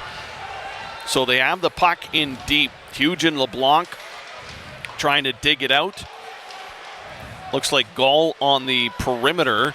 Puck still in the corner. Both teams trying to battle for it. And the referee's just letting him go. That's Duggan and Galutson. They can't contain. Pass out in front. Here's McClellan's shot. And that's a block shot by Colhoun. He got the leg out, and it went off the ankle. Patriots can't keep it in. And look out. Here comes Captain Colhoun trying a shorthanded breakaway. But McClellan does a good job to regroup and get back on him. Colhoun was coming off the end of a shift and had blocked that shot, so wasn't at full speed. Here's Griffin, sends the puck in over the far side. Duggan will rip it along the boards, but kept in there by the Patriots as they got a stick on it. Griffin can't keep it in, and it's slapped out of the zone down the ice. 15 seconds to go here on the Bostech Mechanical power play. Ryan Colhoun with a great penalty kill effort, blocks a shot, then gets a puck down the ice. Here's McCone coming in now for the Patriots on the near side. Trying to spin away from the check, penalty winding down, and the players out of the box. Hanover's back to full strength. So no goal for the Patriots in the early part of the third period with the man advantage. We are still tied at 1, puck to the near wing. Here is Howell. He gets tied up along the end boards by Weiler. Drop pass, quick shot. Hartley was aware on that one. McCone got one away quick, but Hartley hugged the post. Matthew Weiler down low, works hard along the wall, gets the puck free. He gets it to McCone. Quick shot. Hartley was square. He was ready. Top of the blue. Makes a save. And we have a face-off deep in the Hanover Barons zone to the left of Derek Hartley, near side. Face-off win. Doig with the shot. Hit a body, and the Barons will get it to the blue line and out. McGilvery trying to speed up, but McGurk was there to play it. Lewis on the far side rips it into the offensive zone. Holding it there. Hartley for Angst. The defenseman plays it to the far wing. McGilvery couldn't pick it up cleanly. That allows MountForest to enter the zone. McClellan was stopped. And now the Barons will come out to the near left wing. Brown out to center. Brown into the offensive zone. Brown trying to cut to the net. He's on the backhand. Trying to get a shot away. Can't do it. Back to the point. That's ripped wide of the net. Comes over to the near side. Barons trying to keep it in deep. It works its way up the near wall, and the Barons have to exit the zone defensively. Ripped into the Hanover end, coming over to the near side. Picked up there by McClellan. Puck was rolling high on the glass. McClellan was dumped by Angst as they collided. Puck in behind the Hanover net. Barons will skate it out. Couple of quick steps. Pass to the far right wing through center. And in comes a nice little move. Shot on net. And that's saved by Nichols. That was Austin Farlow with a beauty move to get an opportunity. And he'll get another option here. Puck poked away from him. Now sent to the front of the net. Picked up by MountForest. Then it's off the glass and out over the blue line. Penalty coming up here. Hard hit along the near boards. And I think a Patriot player is going to get flagged for possibly boarding, maybe a cross-check. It's going to be McCone, number 8, the Hanover player on the ice trying to regroup, gets up.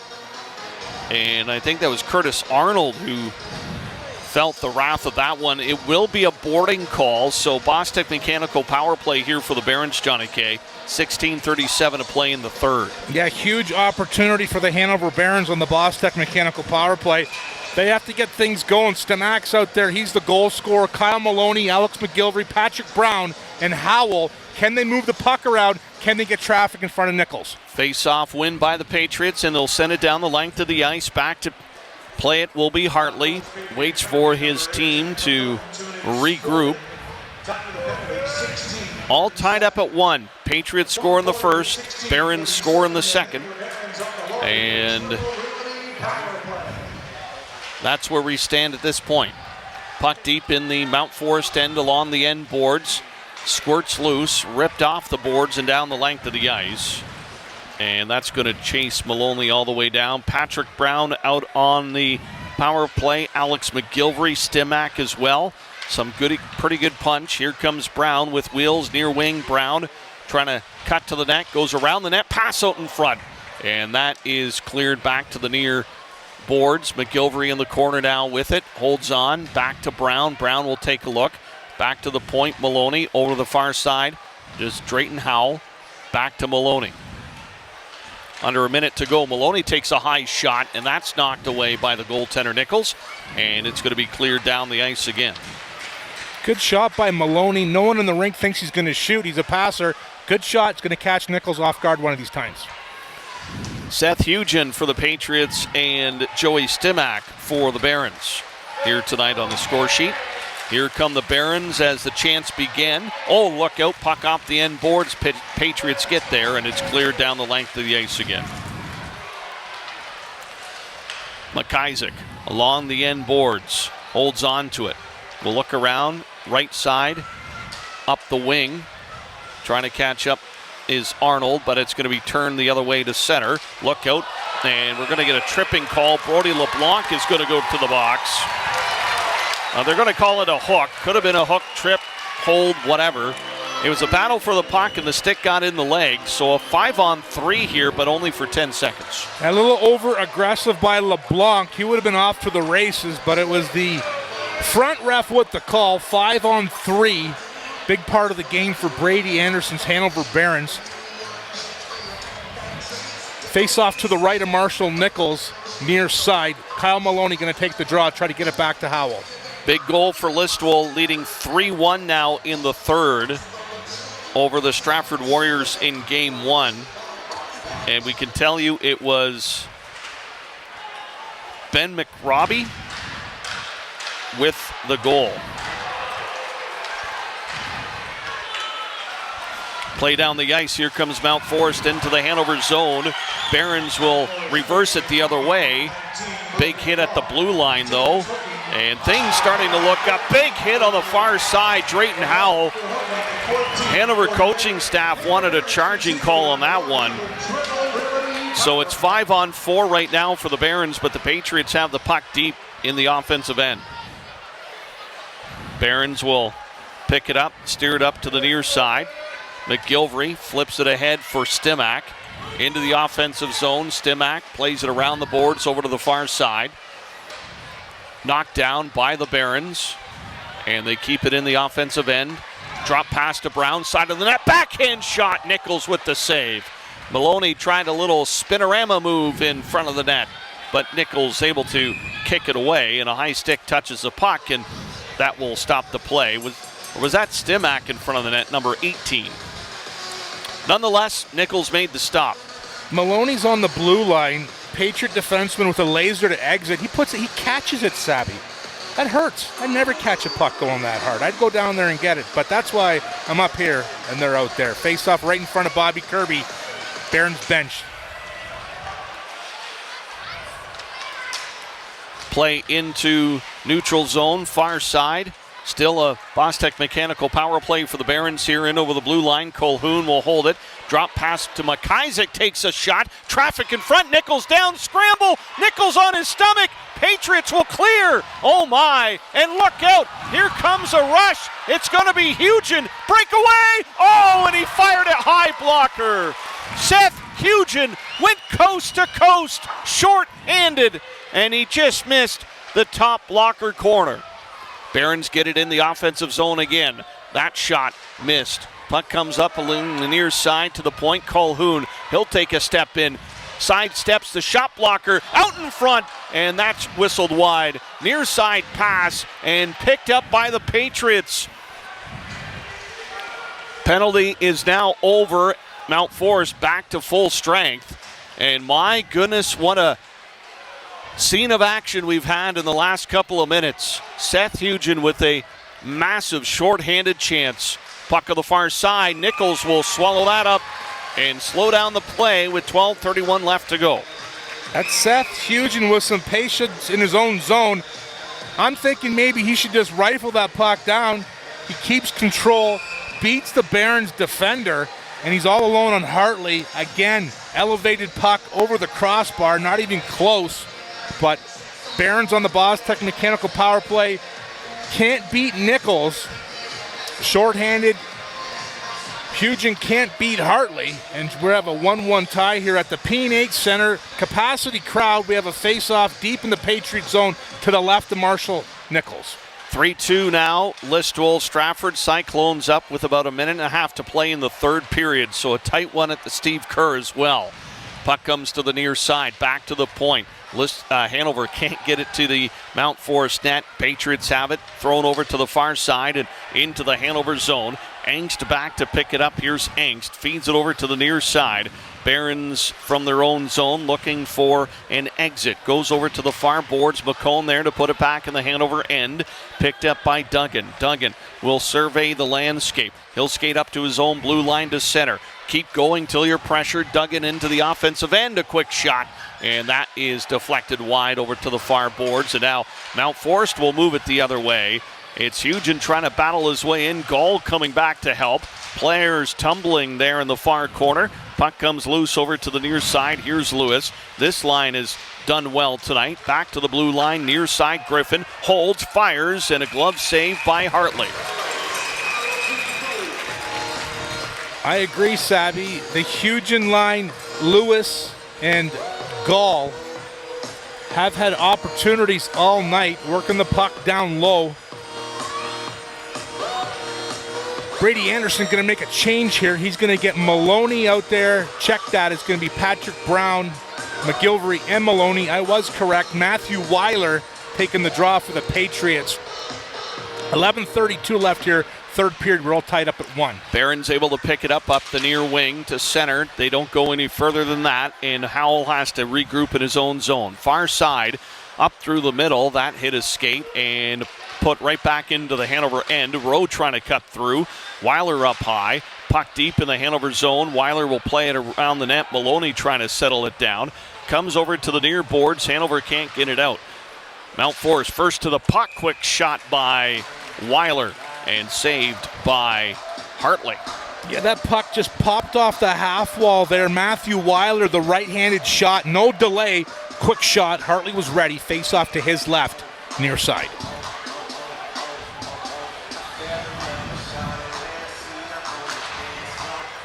Kicked in behind the net, picked up by Howell, fed over to the near side. Hanover can't exit their zone. McIsaac gets bugged over to the far corner. Now McGilvery on the right wing.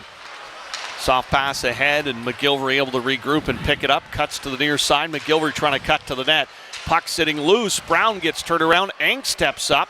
He's able to keep the puck in the offensive zone. Puck on the far side, shot saved by Nichols. McGilvery along the end boards, twisting and turning, trying to get away from the defender.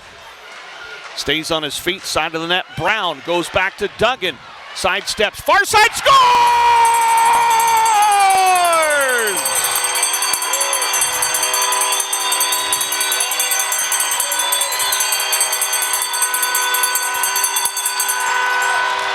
Jacob Duggan goes near side, far side, and able to get a shot away and gives Hanover the lead 2-1. Yeah, Hanover relentless below the goal line. They keep at it. Maloney, Brown, McGilvery, they keep at it. All of a sudden, it's Jacob Duggan gets the puck. He fakes first, goes around the defender, pulls the trigger, beats Marshall Nichols' blocker side, and the Hanover Barons have a 2-1 lead. Steve. Still plenty of hockey left to play here. 10:15 left in the third period, but a huge goal by Jacob Duggan here tonight in front of a home crowd.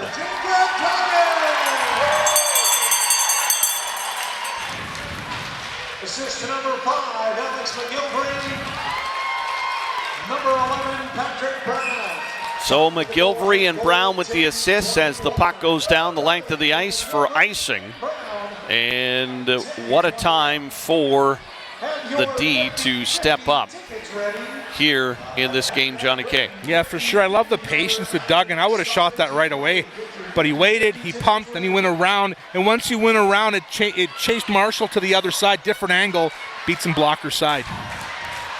Face off near side in the MountForest zone. And tied up in the corner. Goes around the net now over to the far side. Kept in by Hanover. Galutson in deep. Doig watching him. Galutson trying to fight off the defender. Puck along the end boards in the MountForest zone. And the Barons starting to feel alive here after taking the lead. Puck cleared over to the far side. Kept in on the wing. Back over to the near corner. And the Barons getting to the puck first as the fans start getting in behind their team here on home ice. Patriots send it to center ice, and it's back for Angst. Angst fires it across. Here's Stimac. He'll flip it into the offensive zone, and in goes the Hanover forecheck. Puck comes to the near side. Players tied up. Now fed along the end boards. Gall trying to escape the forecheck. Comes up the near wing, bangs it hard off the boards to the blue line, but not out. Here's Farlow waiting for some help. Farlow will leave it there for Howell. Gets it towards the net, but that hit a skate, but not out. Here's Farlow again, following up. Pass! Oh, shot from the far side, just went wide. Austin Farlow with the beautiful setup, and just punched wide by Curtis Arnold. Unofficial final from Listowel tonight. Cyclones get the opening win, 3-2 over the Stratford Warriors. A tight one there. Shot towards the net. Nichols will make the save, and a face-off in the MountForest zone here with 8:27 left to play in the third, and a 2-1 lead for Hanover. Yeah, Austin Farlow getting in the blue paint, getting in the way of Marshall Nichols. He doesn't like it. 8:27 left here. Like you said, Steve, there is life at the P&H Center. Barons holding on to a 2-1 lead. Face-off in the Patriot zone to the left of Marshall Nichols, far side. So again, Listowel Cyclones will be on the road Sunday afternoon, 3:30 in Stratford for Game 2. And they have a 1-0 series lead in the Cherry Cup. It was Ben McRobbie with the winner tonight. Tate Brenner, Cam McNeven, and McRobbie the goal scorers. Dixon Grimes gets the win.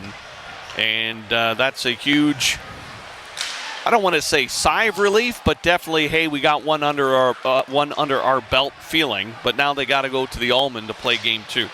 Here comes MountForest on the attack. Hartley is down. He'll make the save. Rebound's going to be cleared by McGilvery. Not out of the zone, though. Kept in by the Patriots at the blue line. Maloney trying to stick handle up ahead to Brown. And it's going to be Brown and McGilvery charging up the ice. Brown coming in, quick shot. That's wide off the end glass. Over to the far side, Maloney puts it towards the net, but the Patriots are there to clear. Coming up the near boards to center ice and flipped in by Verbeek. Nichols out to play it, rips it around the boards to the far side. Here's Lewis. Lewis trying to feed it through the middle. Barron's looking for it. It's underneath the player and now picked up by Leach. Leach coming in on the near side, trying to cut to the net. Leach goes around the net with the puck. Leach still with it. Verbeek trying to keep pace. Leach twisting and turning. Verbeek finally catches up. Puck to the far side, and it's going to be Tubble. Hand pass is going to be called there, so that will stop the play with 7:18 left to go. Andy O'Leary, the bottom ref there, was all over it. Glove pass gives Zach Coulter, Patriot head coach, an opportunity to make a line change. We'll get LeBlanc out there. Face off just outside the Barons zone, far side, right in front of head coach Brady Anderson. I could tell you nobody's moved from their seats here unless you were getting some French fries in the intermission. I saw nachos.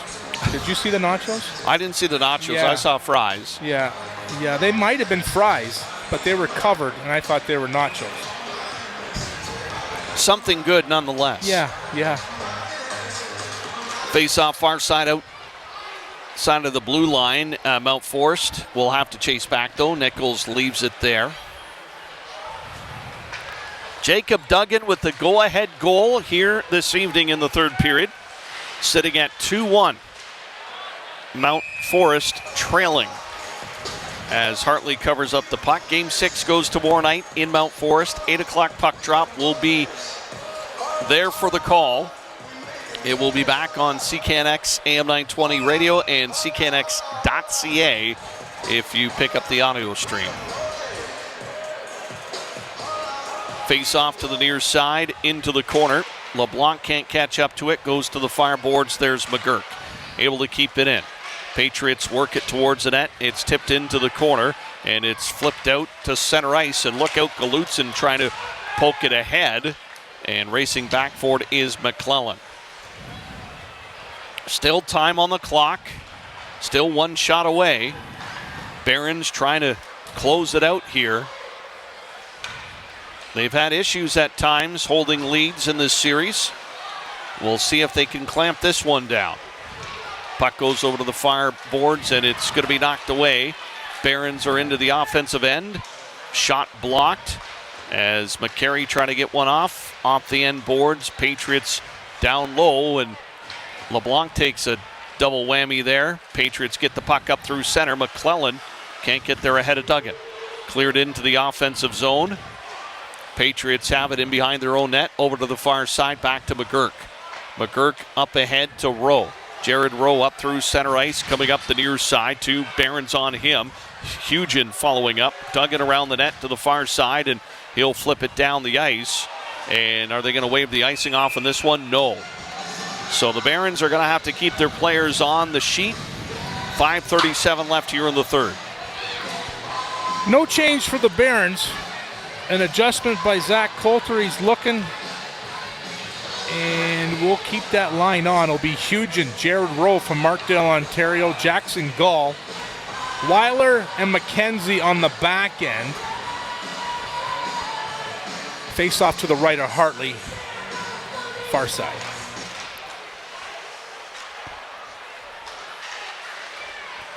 Picked up near corner. Patriots trying to work it around the net over to the far side. Barons bang it off the boards, but not out.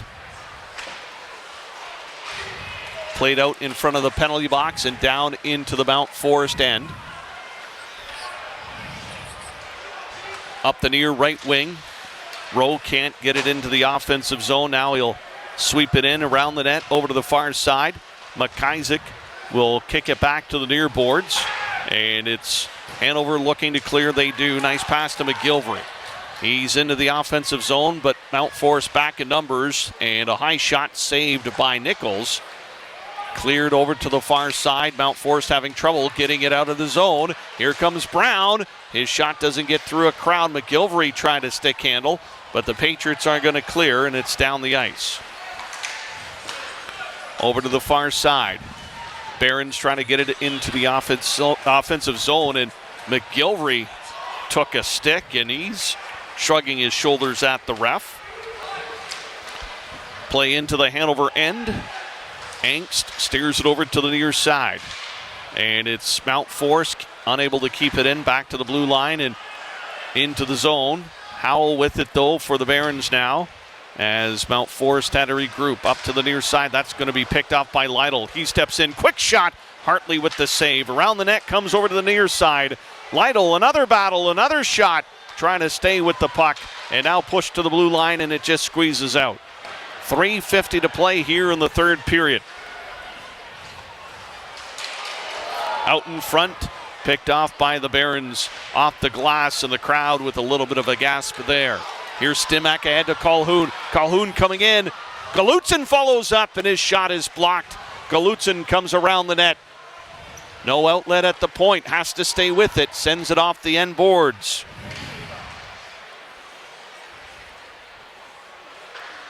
Puck goes over to the far side. Patriots can't clear immediately. Now they get a bouncing puck out of the zone. Puck into the offensive end for MountForest. LeBlanc has it. LeBlanc looking, holds on, quick shot. Hartley with the save, and the netminder will pounce on the puck. It's gut check time for the Patriots. 3:08. They're down a goal, looking to push. LeBlanc comes out of the corner with a quick shot. Hartley hugging the post, makes the save. Face-off deep in the Hanover Barons zone to the left of Derek Hartley. Near side, LeBlanc, Maloney at the draw. Near side picked up by the Barons. They'll push it to center ice. McClellan there will flip it into the Hanover end. Angst back to pick it up. Under 3 to play here in the third period, and the Barons with a 2-1 lead. Right now, Jacob Duggan's goal standing as the game winner. Maloney slow to skate up the ice. Here comes Patrick Brown into the offensive zone. Patriots are back in numbers. Along the end boards, 2-on-2, flipped over to the far side. Angst steps in, takes a hit. McCone on the far side trying to dig it out. Doig there as well, but it's going to be picked up by none other than Brody LeBlanc. He's out through center, trying to dance his way in. Hanover turns it the other way, though, and with speed up the ice. Here comes a Hanover charged. High shot off the end glass. Here comes the play up the near wing now. Gall gets stopped at the blue line. They get back onside quickly. Puck goes into the corner. Calhoun there quickly. He'll flip it out of play. Minute 57 left. Third period. Hanover Barons with a 2-1 lead. Little discussion on the bench with the coaches of the Patriot bench. When will we pull Marshall Nichols? When does the timeout come?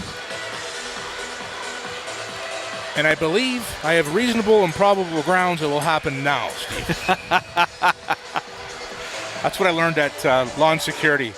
Reasonable and probable grounds. That's a 2-year education for Johnny K. And didn't make it in the policing world, Steve. But when you're scared of the dark, you're not going to be a police officer. So. What a game this one has been, Johnny K. We've seen some twists and turns for sure. A great follow-up to that overtime contest. 2-1 lead for Hanover right now, and a minute 57 left. Do we see Marshall Nichols stay off the ice, and MountForest an extra attacker. I wonder if he'll just be high in between the hash marks to wait to see if they win the draw. If they lose the draw, obviously he's going to stay, but he's going to wait, I think. This is my prediction. Once Patriots get control, or if they get control, you'll see Marshall Nichols to the box. But 1:57 left here in a crucial Game 5. Hanover Barons trying to hold on.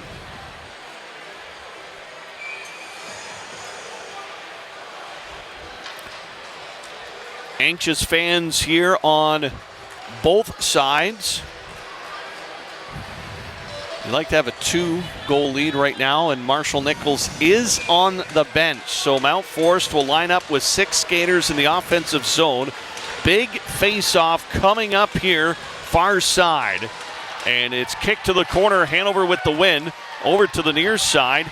Patriots tries to squeeze that near board, and they do. Hugen in the corner lost the one-on-one battle, but the puck gets back to the point, and it's going to be Griffin. Feeds it far side. Here's a quick shot. Puck in front. They score! It's Jackson Goal in front of the net, and we're tied up at 2 with 1:40 to play in the third.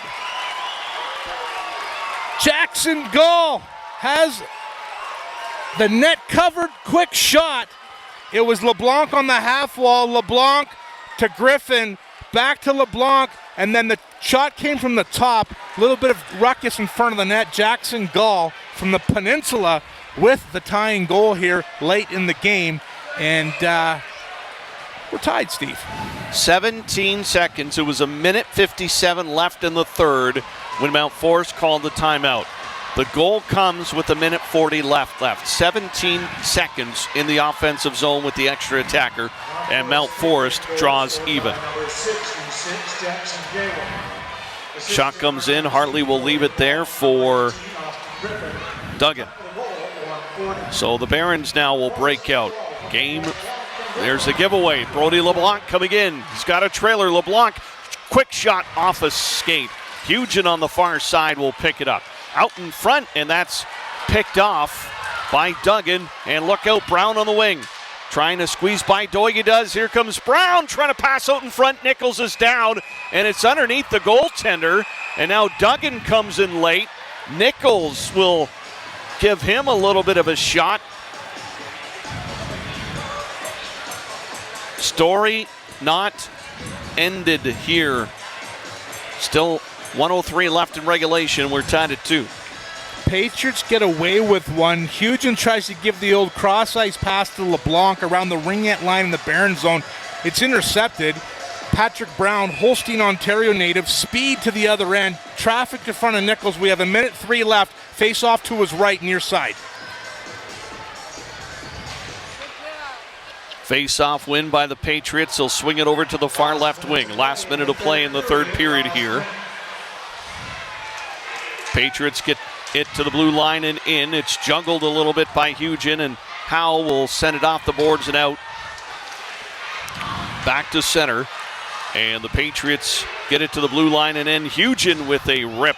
That's wide of the net. Here's Brown up to center ice, and the Patriots get it back in the Hanover zone. I was going to say about 1:30 ago, Game 4 went into overtime. Why not Game 5? We're headed in that direction. Patriots get it down the ice. Howell back to play it. Feeds it back to center. Intercepted by MountForest, and they get it in the offensive zone. In behind the net, Howell. He'll spin away from an attacker. Patriots on him quickly, trying to get one to the net quick. But it's off the glass, and this will do it. The buzzer will go to end regulation, and for the second game in a row, we're going to overtime, Johnny K. Huge goal with the extra man on the ice for MountForest to tie it up. Yeah, you know what? Zach Coulter and his staff makes the timeout, takes the goalie out. That's confidence in your centerman, and they drew something up, and they tied this game late. So, well, like you said, Steve, we're headed into overtime, second game in a row, and no one can leave their seats yet. Listowel Cyclones beat the Stratford Warriors 3-2 in Game 1 of the Cherry Cup Final at the Steve Kerr Memorial Complex. And it was Tate Brenner, Cam McNeven, Ben McRobbie with the goals, Dixon Grimes with the win. And they'll go to Stratford 3:30 Sunday afternoon for game number 2. We will have the call for you on CKNX and CKNX.ca. Before we get there, Saturday night we're at MountForest for the 8 o'clock puck drop for Game 6.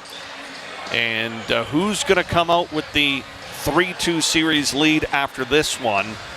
We'll have to see. MountForest scored the first goal of the game, Johnny K, to go ahead, and it was back and forth. You're right, Steve. Back and forth. Barons score on the Bostech mechanical power play. Patriots open the scoring on a shorthanded opportunity by Seth Hugin. And then it was Stamak with the go-ahead goal. Am I saying that right, Steve? I think Dugan got the go-ahead goal. Stamak got the first goal of the game for the Barons. And then a little timeout. Zach Coulter rallies the troops, draws up a plan, and they were successful. So this puts us into overtime. An incredible game tonight, and the fans definitely getting their money's worth here this evening. And they'll have to find their seats for OT.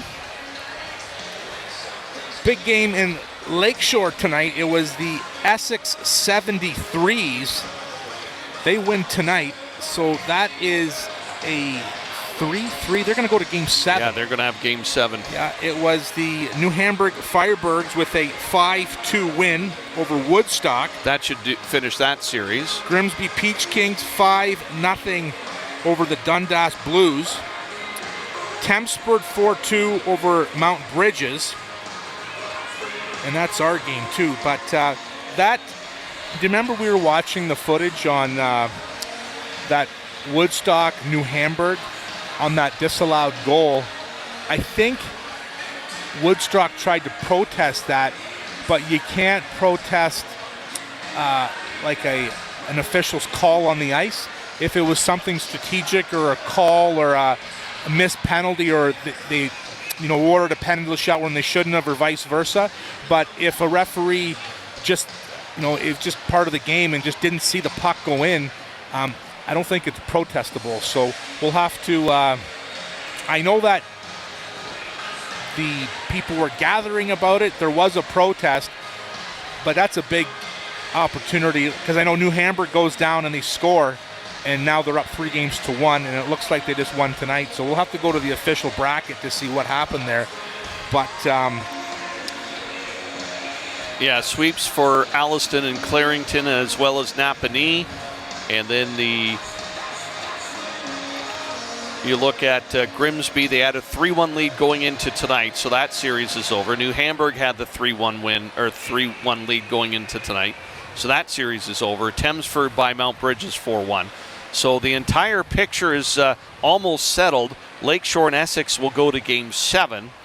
This series has to go to Game 6, possibly a Game 7 on Monday. So they'll be waiting for these guys to wrap things up before they start moving. We do know that whoever wins this series will face Alliston in the next round. The Hornets over the Stainer Siskins this time around. Last couple of seasons, I think 3, we've been down to Stainer. I believe so, in Stainer. And then I was trying to think last night when I was doing some research on the last time the Hornets had won, but it's been at least 3 years, Steve. It's been the Siskins dominating the Crothers. But Allison Hornets are back for more. I'm surprised there are not a few Hornets here tonight. I'm sure they're here. There's only about 1,500 people here. They're in the mix. And they'll be watching these two teams battling out, and they're going to love a 7-game series. That's what they would want for sure. And then start next week. 14 days to play 7 games, so it's a quick turnaround. I did ask Commissioner Terry Whiteside, could a team start early? He said you can start up to 2 days early, because it was Napanee and Clarington that finished in 4 games straight each. He's not sure if they're going to start early or not, but you might want to take 14, 16 days. Just give it a little bit. Like, these back-to-backs are tough on everybody.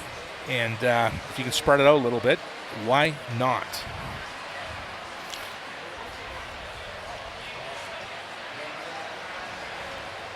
Going into overtime here at the P&H Center between the Patriots and the Barons here in game number 5. Again, special programming here on cool945.ca.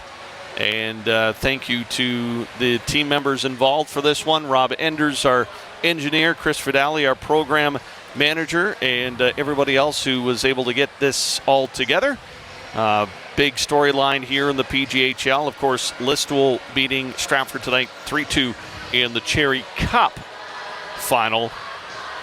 Game number 1. And game 2 will be Sunday in Stratford. I was checking out that Essex Lakeshore game. They start at 6, so that would be a tough task to get down there for after our game. Oh, wow. But we'll stay at home, Steve. Yeah. Stay at home, get in the car, and we'll just roll on here in the game. So when we get to overtime, Johnny K, we saw it, I think, in game number 4. Both teams kind of came out, got their chances early, but things kind of settled down after the first 3 minutes or so, and very, I guess, careful in what they wanted to do. How anxious are the players in their respective dressing rooms right now? You know what? I bet you both coaching staffs are in their coach's room thinking, what did we do right in overtime, game 4, and what could we do differently? You're right. They started out, and they're very careful. No one wanted to make a mistake. Then all of a sudden, there was pucks in the crease, and the game opened up. And, I think that plays to the favor of the Patriots. So you just want to, pounce on your opportunities.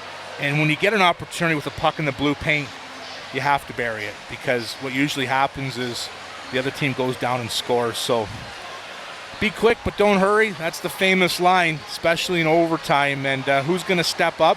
We have to play our little game here, Steve, and see who do you think, who you taking here in overtime. Well, last time none of us took the 100-point guy who ended up ending it. And, I mean, that's almost – sometimes you have to think that's almost too easy, or, that's the easy out to make the pick. But, I mean, that's the stage where the top guys are the top guys. Yeah, we talked about it after, your best players have to be your best players, but it's true. You know what I mean? Like, why, Jackson Gall's had a good playoff. He's been hot. Tonight, Seth Hugen, the puck kind of sticks to his stick. He's kind of getting after it too. So, Calhoun for the Barons, he's, he wasn't as effective for me the first period, but the second and third, he's got his jam back for sure. Maloney, give him time and space, and he'll make you pay. Patrick Brown, he's got some good speed. He's beat Patriot defenders to the outside. He just has to pull the trigger a little quicker. And, these shots, too, that we talk about, Steve, when you miss long and high, right, you have to be careful, because that puck just rims right out of the zone. So, if you're going to miss, miss short, miss to the near post, at least it doesn't rim out, and all of a sudden you have a team coming out with speed and numbers, and you've done them a favor by exiting the puck yourself. So all those little things that, puck low on pad, puck on pad, keep that up, and, it's going to bounce out. Barons have done it periodically in this series. They get the puck low, and, it's right there. They just have to get to it quick. So looking forward to a dynamite overtime as Mr. Shovel at the Zamboni door. He's getting rid of it. And the ice looks clean, Steve. Captain Obvious here, Johnny K. They're going to let 3:19 go in the period, or in the, what do they call that? Intermission. Intermission, yeah. We're game 1 of a 6-game run. Things are great here. No break. I think my sugars are low because we couldn't have our snack. Do you know what I mean? I know, I brought them out, but we can't. Yep. We're on the air. So, anyways. Well, let the ice sit, and last thing you want is someone trying to move the puck and it just sticks on you, and a bad bounce. But 2:40 left to go here. Oh, yeah, the cameraman, Adam, to my right with a Kit Kat. I could use a break right now. Great crowd here at the P&H Center. It's been a full house all night long, getting set for the overtime here. Coaching staffs coming out onto their respective benches. And this place is going to rock even a little bit more. This whole series starting back in Game 1, Johnny K., we were on the road in air when this series began. And Hanover had a 2-goal lead with about 7 minutes left to play in the third period. MountForest came back and won it. You know what?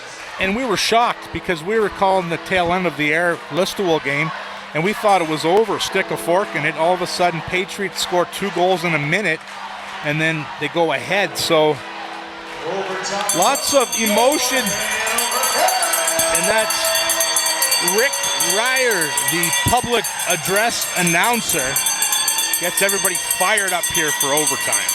Game 2 was described to us by some Hanover coaches, probably the most complete game they've played throughout the entire season, a 4-0 win. And then they go on to win Game 3. And, of course, Wednesday night, the Patriots find a way to hang around and win it in overtime. So, overtime again, quickly picks for you tonight. Johnny K., I'll let you have first dibs. Pressure, Savvy. I'm going to go with Seth Hugen from Mitchell, Ontario, the 19-year-old for MountForest. And then for the Hanover Barons, I'm going to take the captain, Ryan Calhoun. Good choices. I'll go Brody LeBlanc for MountForest and Alex McGilvery for Hanover. Yeah, his dad's going to hate me that I haven't picked him 2 days in a row. Sorry, Robbie. Just making it interesting here. Play back to the blue line, up the ice. Here's the play over to the far side, picked up by the Barons. They're in the offensive zone quick, and glove save. Look out. Maloney was skating close to the crease, and he's okay. He lost his balance a little bit as Nichols just kind of made sure he was not in the blue paint. We've seen more of that from the Hanover Barons, just driving the net, getting right in Marshall Nichols' face off deep in the Patriot zone to the right of Nichols' far side. Kick back to the far blue line. Shot comes in off the end boards over to the near side. Patriots look to get it out, and it's going to be Seth Hugen moving it up. Patrick Brown on him. Hugen fighting through traffic. Look out, puck is loose. Picked up by the Patriots. This is Lewis. Couldn't hold on to it. And the Barons get it up the far wing. They're in the offensive zone. Doig does a good job in covering his man around the near side. Back to the blue line, and it gets back out to neutral territory. Doig up ahead to Gall. Gall coming in. Gall can't cut to the net. He had the equalizer late in the third period when MountForest got the extra attacker on the ice. Barons will move it up the right side. Maloney can't push it deep in the offensive zone. Here's Maloney. That's offside. He touched the puck when it was still in the offensive end. That's a play there that, you don't want to be too careful there. You touch the puck, don't touch the puck. Where are my guys? You get the whistle. When LeBlanc's on the ice, you want to move quicker. Face off just side the Patriot zone, near side. Face off will feature LeBlanc and Calhoun. So pushed over to the far wing. Lytle trying to move it up. He's knocked into the boards by Galutzin. Puck comes into the Hanover end near side. Picked up by McClellan. Look out, he's tripped up. Play continues on the near boards. And up ahead for Stimac. Patriots play it back in the offensive zone. They get back on side, but the Barons have control deep in their own end. Stimac on the near right side, and Calhoun trying to get into the zone. Stimac following up. They can't keep it in, and look out, here comes Brody LeBlanc, one man to beat. LeBlanc trying to go inside out, and he's forced to the corner. Good defensive play there by the Barons to take out the MountForest captain. Here's Duggan, feeds it up the ice to Stimac. Into the MountForest end. Again, both teams trying to open it up a little bit here early on. We'll see if they start to settle in for the long haul. Puck comes to the near side, back to center ice. They push it into the Hanover end. The Barons there quickly trying to move it up the near right side, and Leach will fire it in deep. Puck deep in the Hanover zone in the far corner. Battle for it. Barons trying to get it up the boards. Comes up. Leach gets it towards the net. It's intercepted, and the Barons get it out the far left wing. Doig racing back for it. The Patriots defenseman hard off the end boards. Near side kept in by Hanover. They get to the puck first. Turnaround shot weakly goes by the net. Patriots have it on the near side. Tubble will get it out over the blue line. Picked up by Hanover. Far side, though, and the Barons are forced back in their own zone. In the near corner. McIsaac up ahead to Farlow. Farlow gives it to Arnold, who sweeps it into the offensive zone. Farlow climbing up the depth chart again with the injury to Aaron Dukeshire. Puck in the near corner. Farlow trying to battle for it in behind the net. McCary lost the handle, and the Patriots are going to be able to get it out on the far side. McGilvery's there to try to stop the rush. Now picked up by MountForest into the offensive zone. Doig with the shot. Ooh, and a tough save by Hartley as it was kind of in the midsection. A little low, but made the save nonetheless. Yeah, low to the midsection. Kind of handcuffed him a little bit, but he was able to smother it right after. Do not pass up opportunities to get shots on net. In overtime, Steve, face off in the Hanover Barons zone to the right of Derek Hartley. It'll be the goal scorer, Jackson Gall, taking the draw for the Patriots. Puck into the corner. Patriots and Barons tied at 2 after the end of regulation. We're into the first overtime here. 3.5 minutes off the clock. Puck on the near boards. Picked up back to the point. Maloney can't sweep it towards the net. Patriots win the battle at the blue line, and it's up ahead. Here comes Rowe, trying to get it over, and he's hit as he tried to make the pass. He had a player going to the net. Now it's swung over to the far side, and McKenzie's got to back up for the Patriots. Bang back into the Hanover zone. I think that was Hugen going to the net, but Rowe couldn't get him the pass, and now flip back to center. Held on to by Weiler. Up to center, flipped into the offensive zone. Deep into the Hanover end, picked up by the Barons. Left in behind the net. And a soft pass was almost intercepted. Here's McGilvery up the wing. In over the blue line, they're offside. McGilvery was carried in offside, so that will trigger the call. Good opportunity for the Patriots, the first one of the period. It was Jared Rowe trying to get it to his counterpart to his right. Get a shot, get it low, shoot for your buddy, Steve, for a rebound. Face off far side, poked through center ice, flipped into the Hanover zone. McGurk will settle it in and flip it up ahead over the blue line. Puck on the near side, picked up by the Patriots. McGurk gets turned around, pass over to the far boards. And now up the middle, here's McClellan. Near wing, swats it into the Hanover end, giving chase. Big hit in the corner. Far side, LeBlanc picks it up in behind the net. LeBlanc has it, walks it back to the blue line to McGurk. Just keeps in a bobbled puck, but the far defenseman was backing up. And that allows Hanover to clear. They have the puck at center ice. They drive it. No, it will hit a Hanover player. And that will trigger a face-off back outside the Hanover blue line. Barons have to be careful on their D-to-D behind the net. They shovel the puck back there, but the only player back there was LeBlanc. Come out as a unit, stay calm, make good plays, Steve. Face-off goes to the far side and back through the neutral zone. Teams battle for it there into the Hanover end. Barons will settle it down. Fed over to the far side. Picked up at center. And it's going to be turned around by the Patriots on the rush. Going to the net. There's a shot. Blocker save by Hartley towards the net again. And it's just deflected wide. Into the corner. And the Patriots, exasperated, wanted a call there. But it's going to be tough to get one here in the OT.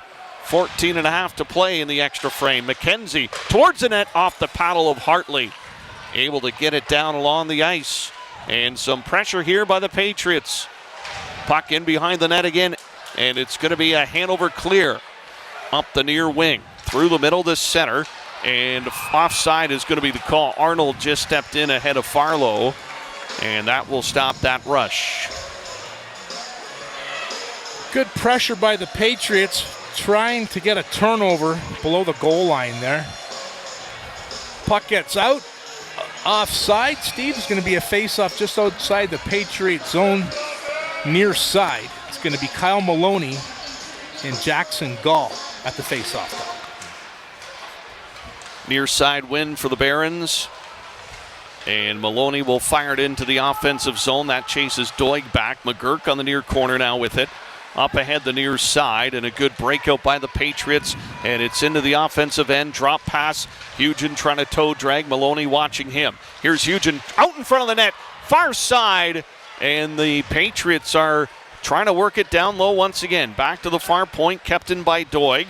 It's to the high slot, and the Barons are there first. Here comes McGilvery in over the blue line. Quick shot high, and Nichols will be happy just to hold on to that one. And Nichols had to smother that puck on his right shoulder. It was high. He was top of the blue. He's not going to take any chances. Give his head coach, Zach Coulter, an opportunity to make a line change. LeBlanc, McCone, and McClellan out there. It's Calhoun, Glutzen, and Stamak for the Barons. Picked up by the Patriots, banged along the boards, and Calhoun knocked it down. Back to the blue line, it just squeezes out. Angst will pick it up and fire it. Not into the zone, it was blocked. And the Patriots are going to move it out to the far side to center. That's intercepted. And look out, here comes Duggan. Duggan trying to cut to the net, pass back, backhand shot, big save, Nichols! A rush by Duggan, and he set up Glutzen. And a big pad save by Nichols. And now MountForest the other way. McClellan dancing into the zone. Off the end boards, picked up by Calhoun. Fans at the edges of their seats right now. Puck to the far side. Glutzen into the offensive end. Far side, quick shot. That's blocked. Look out, players in the crease. In behind Nichols. High shot off the end boards. Comes to the near side, Angst towards the net. That was blocked by a foot, and there's a breakout pass at a foot race now. Oh no, it's LeBlanc, but back is McCary, and he's able to tie up the attacker. Great back check by the Hanover forward on that rush. Puck into the MountForest zone. Here's McKenzie, gets turned around by MountForest. The defenseman, though, gets it out over the blue line. Barons have it now. Here's Arnold trying to cycle it through the neutral zone. Picked up by Rowe, but he couldn't get any momentum. McGurk follows up and flips it into the open corner, far side. 12 minutes left in the OT here. Tied at 2. Puck up over the blue line. Kick up through center ice. Into the offensive zone. Here's Arnold with the shot. That's whistled wide, and it'll ricochet down the length of the ice. And the Patriots trying to get there first. That's Tuvel. Gets to the end of the ice. He was starting to drag, but he got there first. Puck in behind the net. Rowan on the forecheck. It's poked back to the corner. And up the far boards, MountForest sealing that wall, trying to keep the puck in the offensive zone. Now it takes a bounce. And it's back to center ice, and look out, Maloney on the charge. Here comes Maloney with the quick shot. Nichols with the save.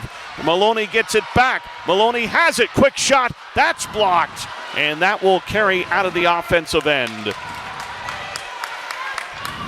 Action heating up here in overtime. Tipped in by Patrick Brown. Holds on to it. Rolled on him a little bit. Trying to get control once again, but it's pushed down the ice. And this is going to be icing. Heart throbbing, Steve. What a game here. Maloney kind of round the world holding on to the puck. Gets a shot. Traffic in front of Nichols.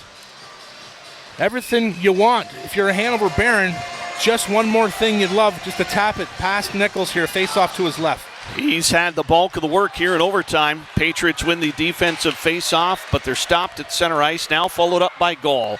He's into the zone with some speed. Trying to carry it around the net over to the far side. He does, out to the slot, and shot is deflected out of play. Lewis looking for some room. Yeah, Jackson Gall gets the puck, goes hash marks around goal line, around the net. Then he tries to hit Will Lewis in the slot. Stick on puck, deflected out of play. Referee O'Leary, he's got the goal stick. He's trying to get the puck from the mesh. gives the stick back to Hartley. How about you use this? Face off to the right of Derek Hartley, near side. Gall will take the draw. It will be the captain, Ryan Calhoun, for the Barons. 10:41 left here in the first overtime. Puck comes to the near side, in behind the Hanover net. Howell with it, trying to play it up the boards. It's intercepted. Patriots get it back to the blue line. Shot comes in, a couple of deflections, goes wide of the cage.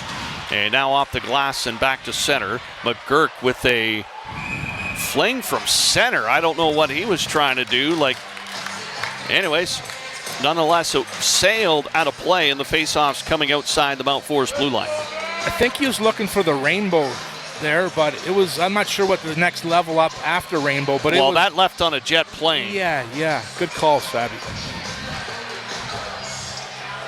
Face-off. LeBlanc and Colhoun. Colhoun drives the zone. Colhoun coming in. High shot. That's off the end boards. Comes to the near side. Angst trying to keep it in. LeBlanc can't work it out from the boards, and Nichols is just going to cover that up. 10-11 left to go here in the overtime frame. If memory serves me correctly, the winning goal was scored with about 5 minutes left in the last overtime in Game 4. Yeah, it was like 15:47 or something like that. So we got a ways to go here, Steve. We got a ways to go here. Hey? Trying to play mind games out here. Yeah. Face off to the near side in the MountForest end. Steered back to the blue line. Colhoun with the turnaround shot didn't get through. Sent it off the end boards. Patriots will clear it to the near side. They'll try to get it up the ice, but tapped in again. Colhoun all over the place here on this shift. Puck along the near boards. Dug out by the Patriots, and now they'll send it in the air. Knocked down by Colhoun. Can't get it deep in the offensive end, and here's Hugen. Hugen's pass is intercepted, and it's Hanover going the other way. Patriots now with it in their own end. McGurk will look for it. Feeds it across far side. Goal into the zone. Lewis going to the net. There's a shot that's wide. And the puck will come to the near boards, but not out. Kept in by Lewis. Lewis towards the net. Look out. That drops down in front. Galutson will play it off the boards. And now a race for the puck. Here's McGilvery charging up the ice. He's into the zone. He's got some heat. Puck goes over the far side. Picked up by Brown. Brown trying to stick handle. It's poked away from him, and look out, stretch pass here. Breakaway coming up. In comes MountForest. McClellan backhand scores!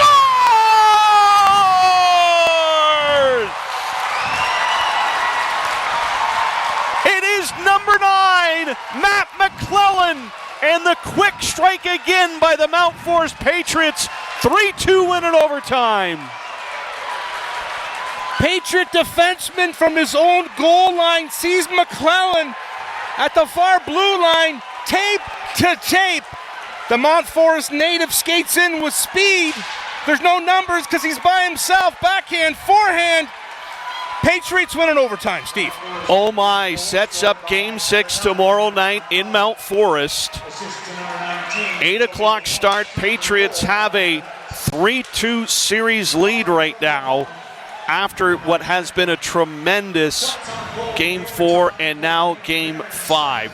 Hardest working player brought to you by Listowel Honda. Johnny K. Marshall Nichols has been the hardest working player all series for the MountForest Patriots, but especially tonight in the hostile territory here at the P&H Center. He was square to the puck, he made big saves, and he kept his team in it, gave him an opportunity to win in overtime. He's our hardest working player. Play of the game brought to you by Dairy Queen in Listowel at the quarters of Highway 23 and 86. Overtime winner, you just described it, Matt McClellan. How did he get back behind the D? You know what? I think it was a late change because the pressure was all down low, and all of a sudden McClellan was at the far blue line, and Patriot defenseman skating up and is like, lifts his head up. Oh, there's Matt McClellan, number 9 at the far blue line. Tape to tape. Goal scores goal. That's who you want the puck. If it's not LeBlanc, it's McClellan with the season he's had. And the Patriots are up 3 games to do in this Pollock Division final. Team of opportunity, the MountForest Patriots here in this series. They have a 3-2 series lead after the 3-2 overtime win tonight. Game 6 tomorrow night at MountForest at 8. Join us on CKNX AM 920, cknx.ca, and we'll have the game for you in its entirety. Again, thank you very much to everyone involved in putting this broadcast together on 945.ca. On behalf of Johnny K, I'm Steve Sabrin, and the entire Blackburn Media family. Have a wonderful night. We'll talk to you tomorrow from Mount Forest.